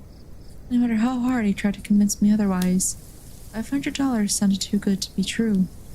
I had to go. I set out the following night. When I arrived, I immediately noticed something strange about the building. Have you ever seen or read something that shouldn't be scary, but for some reason, a chill crawls up your spine? I walked toward the building, and the feeling of uneasiness only intensified as I opened the front door. My heart slowed, and I let a relieved sigh leave me as I entered. The room looked like a normal hotel lobby, decorated for Halloween. A sign was posted in place of a worker. It read, "Room 1 this way. 8 more follow. Reach the end, and you win." I chuckled and made my way to the first door. The first area was almost laughable. The decor resembled the Halloween aisle of a Kmart, complete with chic ghosts and animatronic zombies that give a static growl when you pass by. At that far end was an exit. It was the only door besides the one I entered through. I brushed through the fake spiderwebs and headed for the second room. I was greeted by fog as I opened the door to room 2. The room definitely upped the ante in terms of technology.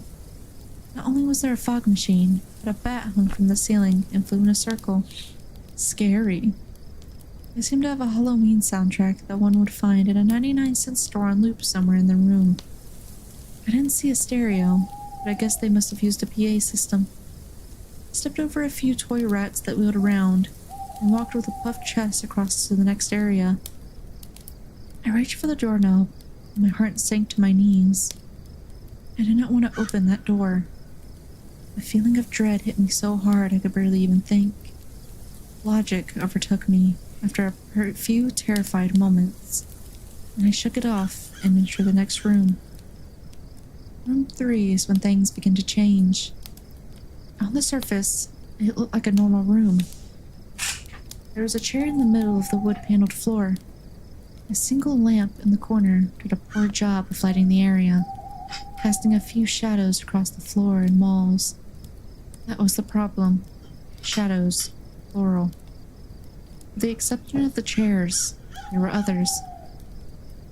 I had barely walked in the door, and I was already terrified. It was at that moment that I knew something wasn't right. I didn't even think, as I automatically tried to open the door I came through. It was locked from the other side. That set me off. Was someone locking the doors as I progressed?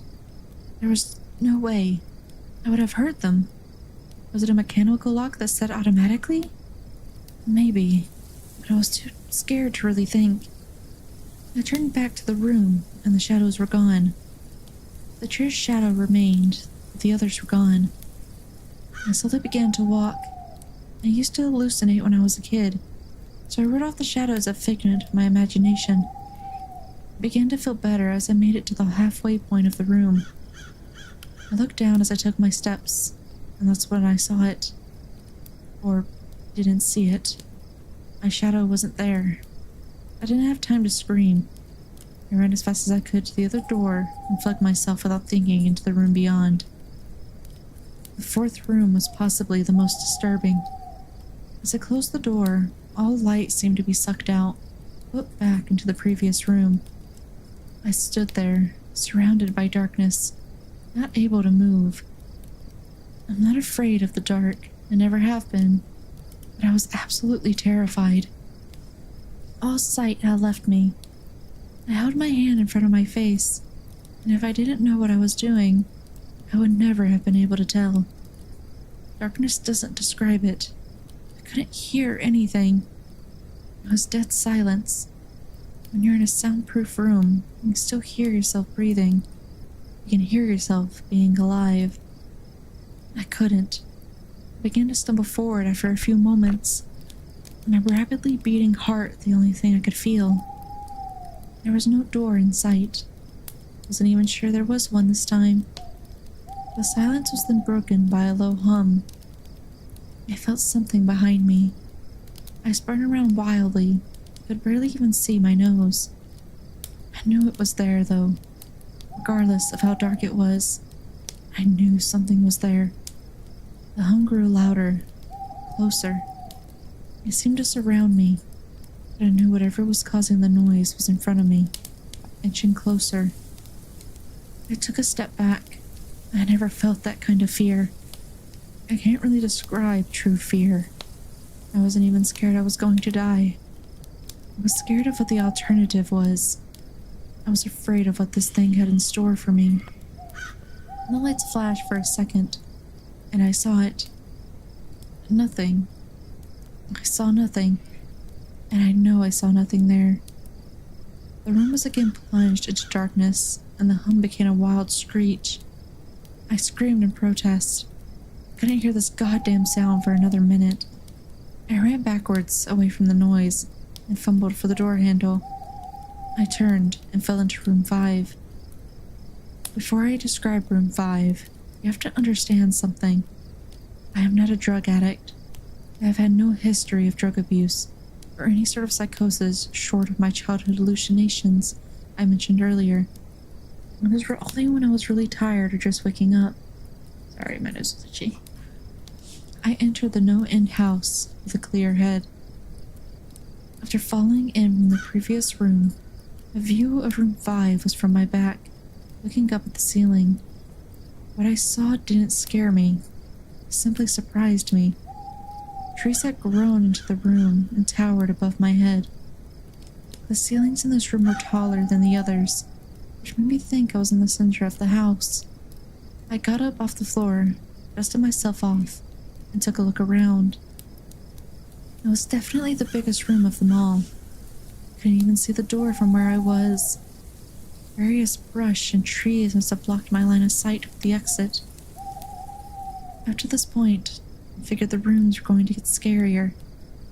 But this was a paradise compared to the last room. I also assumed whatever was in room 4 stayed back there. I was incredibly wrong.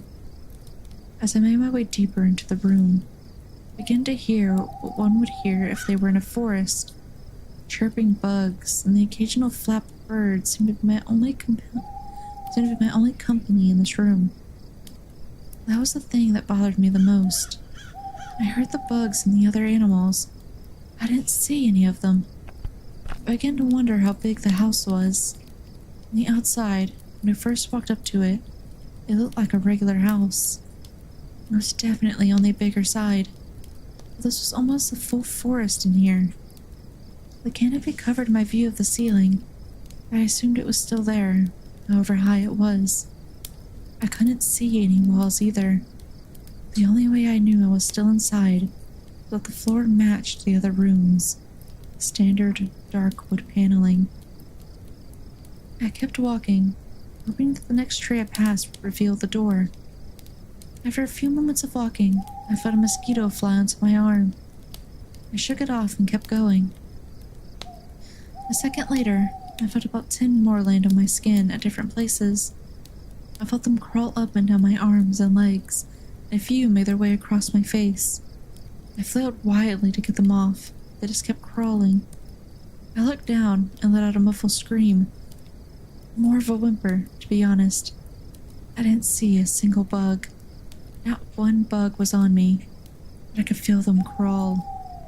I heard them fly by my face and sting my skin, but I couldn't see a single one. I dropped to the ground and began to roll wildly. I was desperate. I hated bugs, especially ones I couldn't see or touch. But these bugs could touch me, and they were everywhere. I began to crawl. I had no idea where I was going. The entrance was nowhere in sight. I still hadn't even seen the exit. So I just crawled, my skin wriggling with the presence of those phantom bugs. After what seemed like hours, I found the door.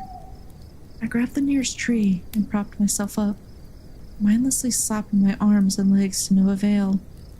I tried to run, but I couldn't. My body was exhausted from crawling and dealing with whatever it was that was on me. I took a few shaky steps to the door, grabbing each tree on the way for support. It was only a few feet away when I heard it, the low hum from before. It was coming from the next room, and it was deeper. I could almost feel it inside my body, like when you stand next to an amp at a concert. The feeling of the bugs on me lessened as the hum grew louder. As I placed my hand on the doorknob, the bugs were completely gone, but I couldn't bring myself to turn the knob. I knew that if I let go, the bugs would return. There was no way I would make it back to room 4. I just stood there, my head pressed against the door marked 6, my hand shakingly grasping the knob. The hum was so loud, I couldn't even hear myself pretend to think. There was nothing I can do but move on. Room 6 was next. Room 6 was hell. Take a quick break real quick.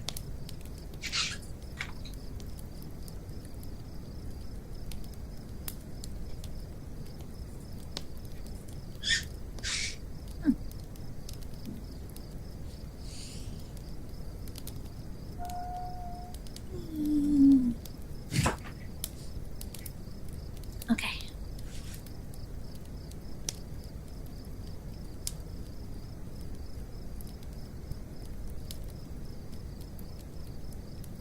Okay. I closed the door behind me, my eyes held shut, and my ears ringing. The hum was surrounding me. As the door clicked into place, the hum was gone. I opened my eyes in surprise. The door I had shut was gone. It was just a wall now, I looked around in shock. The room was identical to room 3. The same chair and lamp, with the correct amount of shadows this time. The only real difference was that there was no exit door, and the one I came in through was gone. As I said before,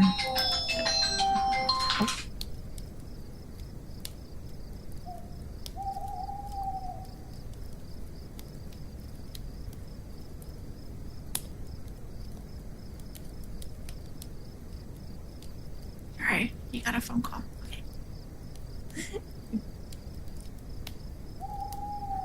Where was I at?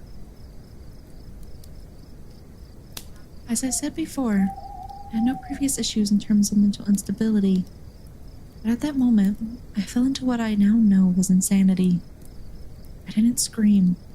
I didn't make a sound. At first, I scratched softly. The wall was tough, but I knew the door was there somewhere. I just knew it was. I scratched it where the doorknob was. I clawed at the wall frantically with both hands, my nails being filed down to the skin against the wood. I fell silently to my knees. The only sound in the room, the incessant scratching against the wall. I knew it was there. The door was there. I knew it was just there. I knew if I could get past this wall. Are you alright? I jumped off the ground and spun in one motion. I leaned against the wall behind me, and I saw what it was that spoke to me. To this day, I regret ever turning around. There was a little girl. She was wearing a soft white dress that went down to her ankles. She had long blonde hair to the middle of her back, and white skin and blue eyes. She was the most frightening thing I had ever seen, and I know that nothing in my life will ever be able to be as unnerving as what I saw in her. While looking at her, I saw something else. Where she stood, I saw what looked like a man's body, only larger than normal, and covered in hair. He was naked from head to toe, but his head was not human, and his toes were hooves. It wasn't the devil, but at that moment, it might as well have been. The form had the head of a ram and the snout of a wolf. It was horrifying, and it was synonymous with the little girl in front of me. They were the same form. Can't really describe it, but I saw them at the same time. They shared the same spot in that room, but it was like looking at two separate dimensions. When I saw the girl, I saw the form. And when I saw the form, I saw the girl. I couldn't speak. I could barely even see. My mind was revolting against what it was attempting to process. I had been scared before in my life, and I had never been more scared than when I was trapped in the 4th room. That was before room 6. I just stood there, staring at whatever it was that spoke to me. There was no exit. I was trapped here with it, and then it spoke again. David, you should have listened. When it spoke, I heard the words of the little girl. The other form spoke through my mind in a voice I won't attempt to describe. There was no other sound. The voice just kept repeating this sentence over and over in my mind, and I agreed. I didn't know what to do. I was slipping into madness, yet couldn't take my eyes off of what was in front of me. I dropped to the floor. I thought I had passed out, but the room wouldn't let me. I just wanted it to end. I was on my side, my eyes wide open, the form staring down at me. Scurrying across the floor in front of me was one of the battery-powered rats from the 2nd room. The house was toying with me. For some reason, seeing that rat pulled my mind back from whatever depths it was headed, and I looked around the room. I was getting out of there. I was determined to get out of that house and live, never think about this place again. I knew this room was hell, and wasn't ready to take up a residency. At first, it was just my eyes that moved. I searched the walls for any kind of opening. The room wasn't that big, so it didn't take long to soak up the entire layout. The demon still taunted me, the voice growing louder as the form stayed rooted where it stood. I placed my hand on the floor, lifted myself up to all four, and turned to scan the wall behind me. Then I saw something I couldn't believe. The form was now right at my back, whispering into my mind how I shouldn't have come. I felt its breath on the back of my neck, but I refused to turn around. A large rectangle was scratched into the wood, with a small dent chipped away in the center of it. Right in front of my eyes, I saw the large 7 I had mindlessly etched into the wall. I knew what it was. Room 7 was just beyond that wall, where room 5 was moments ago. I don't know how I had done it. Maybe it was just my state of mind at the time. But I had created the door. I knew I had. Wait for ads to be over to continue.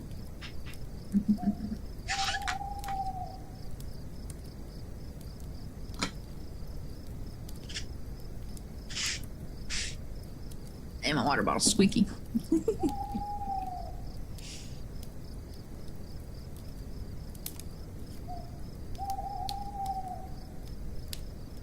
Comment back. Okay. Anyways.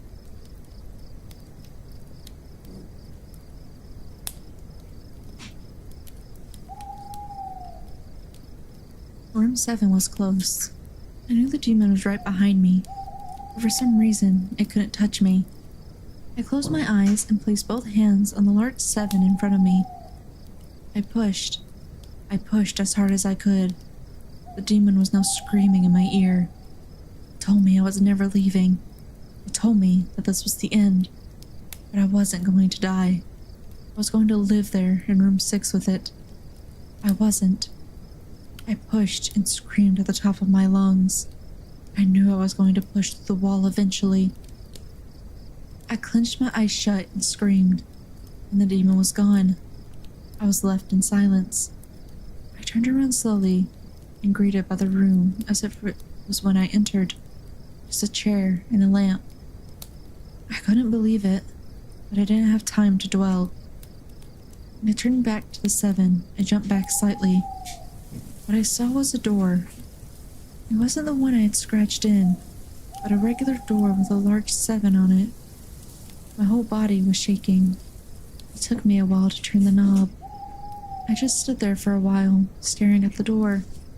I couldn't stay in room 6. I couldn't. But if this was only room 6, I couldn't imagine what room 7 had in store. I must have stood there for an hour, just staring at the 7. Finally, with a deep breath, I twisted the knob and opened the door to room 7. I stumbled through the door until exhausted and physically weak. The door behind me closed, and I realized where I was. I was outside. Not outside like room 5, but actually outside. My eyes stung. I wanted to cry. I fell to my knees and tried, but I couldn't. I was finally out of that hell. I didn't even care about the prize that was promised. I turned and saw the door I just went through was the entrance. I walked to my car and drove home, thinking of how nice a shower sounded. As I pulled up to my house, I felt uneasy. The joy of leaving NoEnd House had faded, and dread was slowly building in my stomach. I shook it off as residual from the house made my way to the front door. I entered and immediately went up to my room. There in my bed was my cat, Baskerville. It was the first living thing I had seen all night, and I reached to pet him. He hissed and swiped at my hand. I recoiled in shock, as he had never acted like that. I thought, whatever, he's an old cat. I jumped in the shower and got ready for what I was expecting to be a sleepless night. After my shower, I went to the kitchen to make something to eat. I descended the stairs and turned into the family room. What I saw would be forever burned into my mind, however. My parents were lying on the ground, naked and covered in blood. They were mutilated to near unidentifiable states. Their limbs were removed and placed next to their bodies. and their heads were placed on their chests facing me. The most unsettling part was their expressions. They were smiling, as though they were happy to see me. I vomited and sobbed there in the family room. I didn't know what had happened. They didn't even live with me at the time. I was a mess. Then I saw it. A door that was never there before. A door with a large 8 scrawled on it in blood. I was still in the house. I was standing in my family room, but I was in room 7.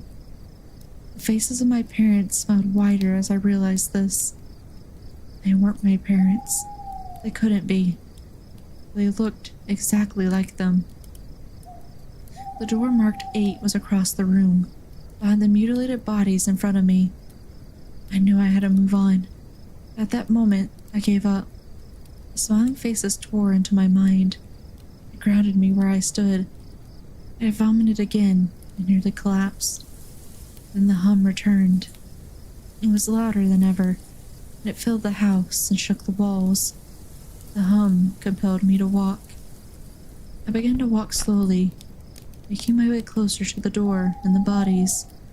I could barely stand, let alone walk. The closer I got to my parents, the closer I came to suicide. The walls were now shaking so hard, they seemed as though they were going to crumble. But still the face smiled at me. As I inched closer, their eyes followed me. I was now between the 2 bodies, a few feet away from the door. The dismembered hands clawed their way across the carpet towards me, all while the faces continued to stare. New terror washed over me, and I walked faster. I didn't want to hear them speak. I didn't want the voices to match those of my parents. They began to open their mouths, and the hands were inches from my feet. In a dash of desperation, I lunged toward the door, threw it open, and slammed it behind me. Room 8. I was done. After what I had just experienced, I knew there wasn't anything else this fucking house could throw at me that I couldn't live through. There was nothing short of the fires of hell that I wasn't ready for. Unfortunately, I underestimated the abilities of NoEnd House. Unfortunately, things got more disturbing, more terrifying, and more unspeakable in Room 8. I still have trouble believing what I saw in Room 8. Again, the room was a carbon copy of Rooms 3 and 6. But sitting in the usually empty chair was a man. After a few seconds of disbelief, my mind finally accepted the fact that this man sitting in the chair was me. That's someone who looked like me. It was David Williams. I walked closer. I had to get a better look even though I was sure of it. He looked up at me, and I noticed tears in his eyes. Please, please don't do it. Please don't hurt me. What? I asked. Who are you? I'm not going to hurt you. Yes, you are. He was sobbing now. You're going to hurt me, and I don't want you to. He sat in the chair with his legs up and began rocking back and forth. It was actually pretty pathetic looking, especially since he was me, identical in every way. Listen, who are you? I was now only a few feet from my doppelganger. It was the weirdest experience yet, sitting there talking to myself. I wasn't scared, but I would be soon. Why are you... You're going to hurt me. You're going to hurt me. If you want to leave, you're going to hurt me. Why are you saying this? Just calm down, alright? Just try and figure this... And then I saw it. David sitting down was wearing the same clothes as me, except for a small red patch on his shirt, embroidered with the number 9. You're going to hurt me. You're going to hurt me. Please don't hurt me. You're going to hurt me. My eyes didn't leave that small number on his chest. I knew exactly what it was. The first few doors were plain and simple. After a while, I got a little bit more ambiguous. 7 was scratched into the wall, but by my own hands. 8 was marked in blood above the bodies of my parents. But 9, this number was on a person. A living person. Worse still, it was on a person that looked exactly like me. David. I had asked. Yes, you're going to hurt me, you're going to hurt me. I continued to sob and rock. He answered to David. It was me, right down to the voice. At 9, I paced around for a few minutes while he sobbed in his chair. The room had no door, and similarly to room 6, the door I came through was gone. For some reason, I assumed that scratching would get me nowhere this time. I studied the walls and floor around the chair, sticking my head underneath and seeing if anything was below. Unfortunately, there was. Below the chair was a knife, attached to the tag that read, "To David, from management." A feeling in my stomach as I read that tag was something sinister. I wanted to throw up. The last thing I wanted to do was remove that knife from under that chair. The other David was still sobbing uncontrollably. My mind was spinning into an attic of unanswerable questions. Who put this here? And how'd they get my name?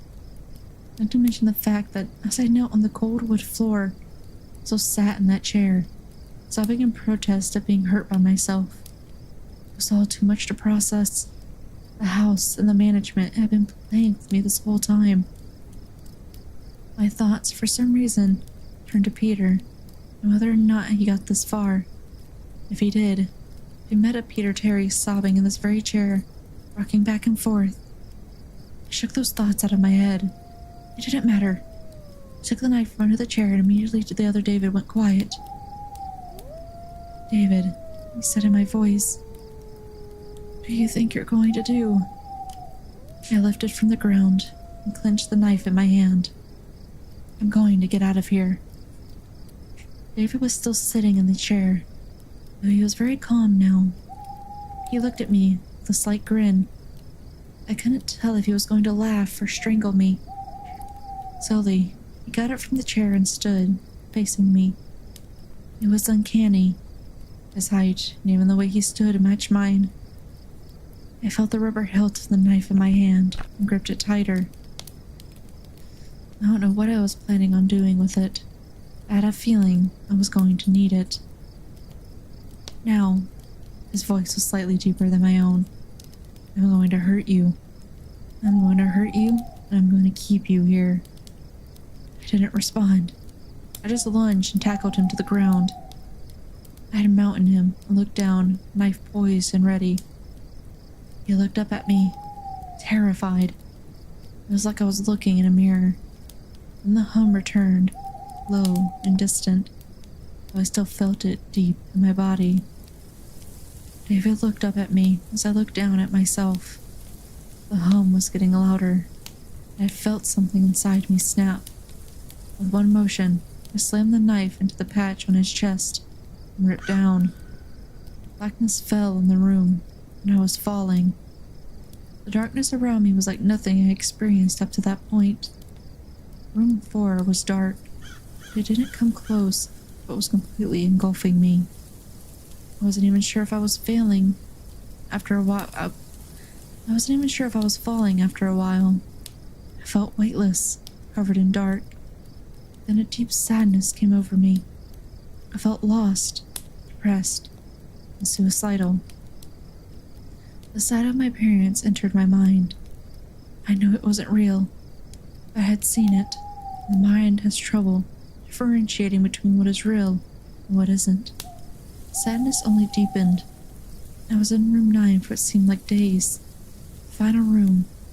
It was exactly what it was. The end. NoEnd House had an end, and I had reached it. At that moment, I gave up. I knew I'd be in that in-between state forever, accompanied by nothing but darkness. Not even the hum was there to keep me sane. I had lost all senses. I couldn't feel myself. I couldn't hear anything.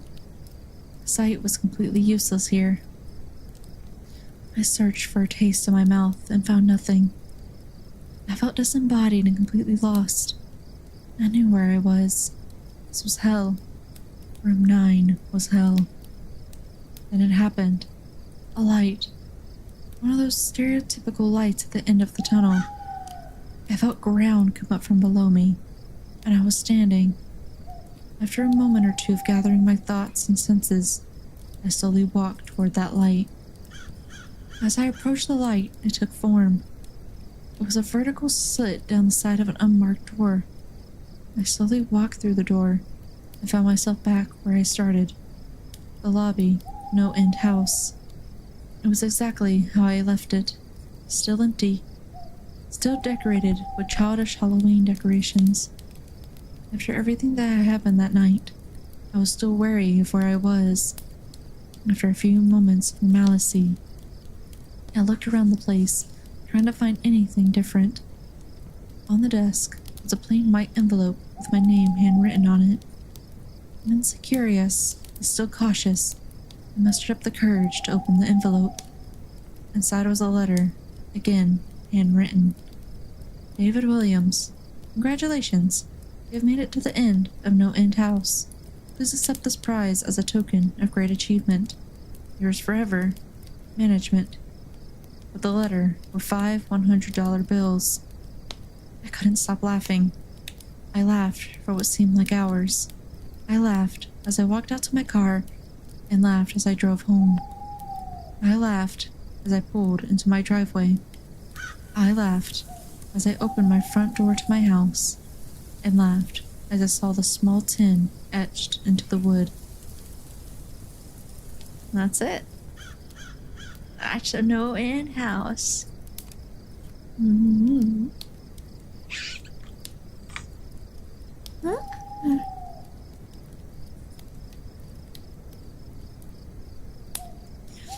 What do y'all think? What do y'all think? Mm-hmm. I think NoEnd House is a pretty, or it was a pretty popular one. Probably not as much anymore, but I'm sure like if you talk to like creepypasta fans, especially from the mid 2000s, they'd be like, "Oh yeah, I know that story. I know what it's about." So I think a lot of people either read it or watched somebody read it a long time ago.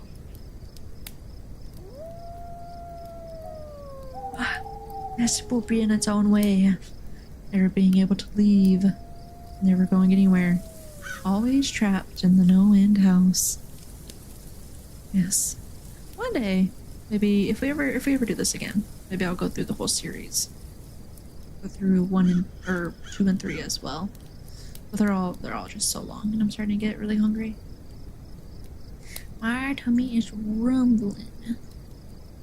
Rumbling like no tomorrow. Okay. Let me see. Here, I'm going to find somebody to rage out to. Let me see. Shut up, me.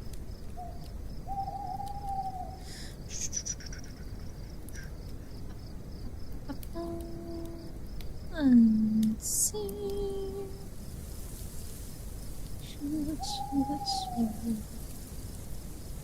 Have I been in just chatting this whole time? I'm gonna be an ASMR if I was. It says I'm into chatting, but my thing also says, you know what? Whatever. Whatever.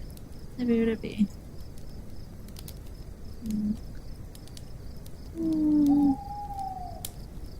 Let's do.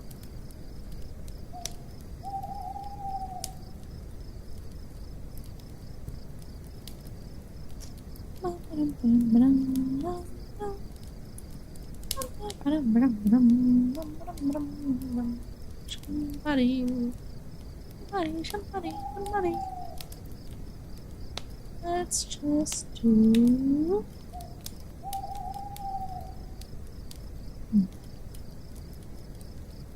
It'd be for me? Why? Tell the crowd, look, man, how you doing? It'd be for me. What'd I do? What'd I do to you? Chucky, really? I was a child. Okay? I was a child.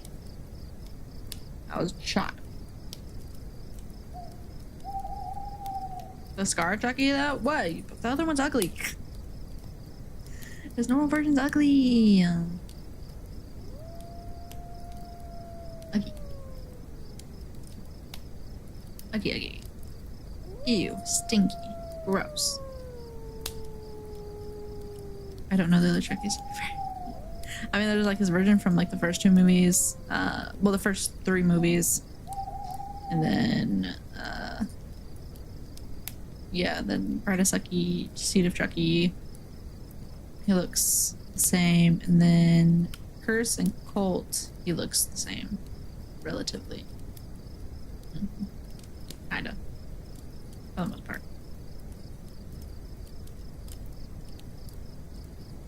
After like the first 3 movies, I think he becomes scarred for like the rest of the franchise. Watch the TV show. I don't think he's scarred in the TV show. I don't know. I haven't seen it though. I haven't seen it. I'd look them up. Yeah. Yeah, exactly. Also, we should be more concerned that like a 14-year-old was crushing on like a serial killer.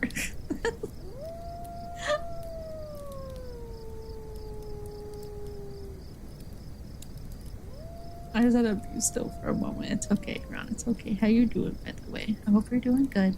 But we're gonna raid Luna. I'll send you on to the MASMR to get some EPPP resties. Mm-hmm.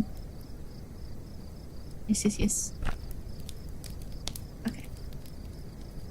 Go here. Okay. But thank you guys so much for joining me today. I really appreciate it. I went on a lot longer than I thought it would. But I had fun regardless. I like reading creepy stories. I always loved creepy stuff since I was a kid. Especially creepypastas. And yes, and thank you all also to everyone who has donated to the charity. I really appreciate it. I think, and now I think our iridescent one. Yes, we're now at $425. $425, guys. That's insane. That's insane. But I know we all really appreciate it. We're almost there. The next goal is $450, which is reading cursed fan fiction.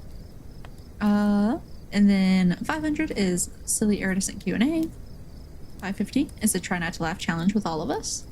And $600 would be camp iridescent voice packs, which would be written by me and kind of like co-written by the others as well. So if you want voice packs, make sure to donate. But you don't have to. You don't have to donate. It isn't required.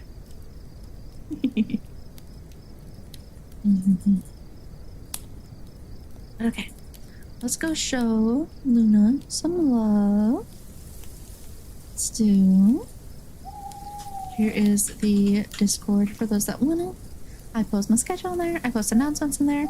Also, with the new SMP coming up that I'm going to be in, Rose SMP, that starts this Friday.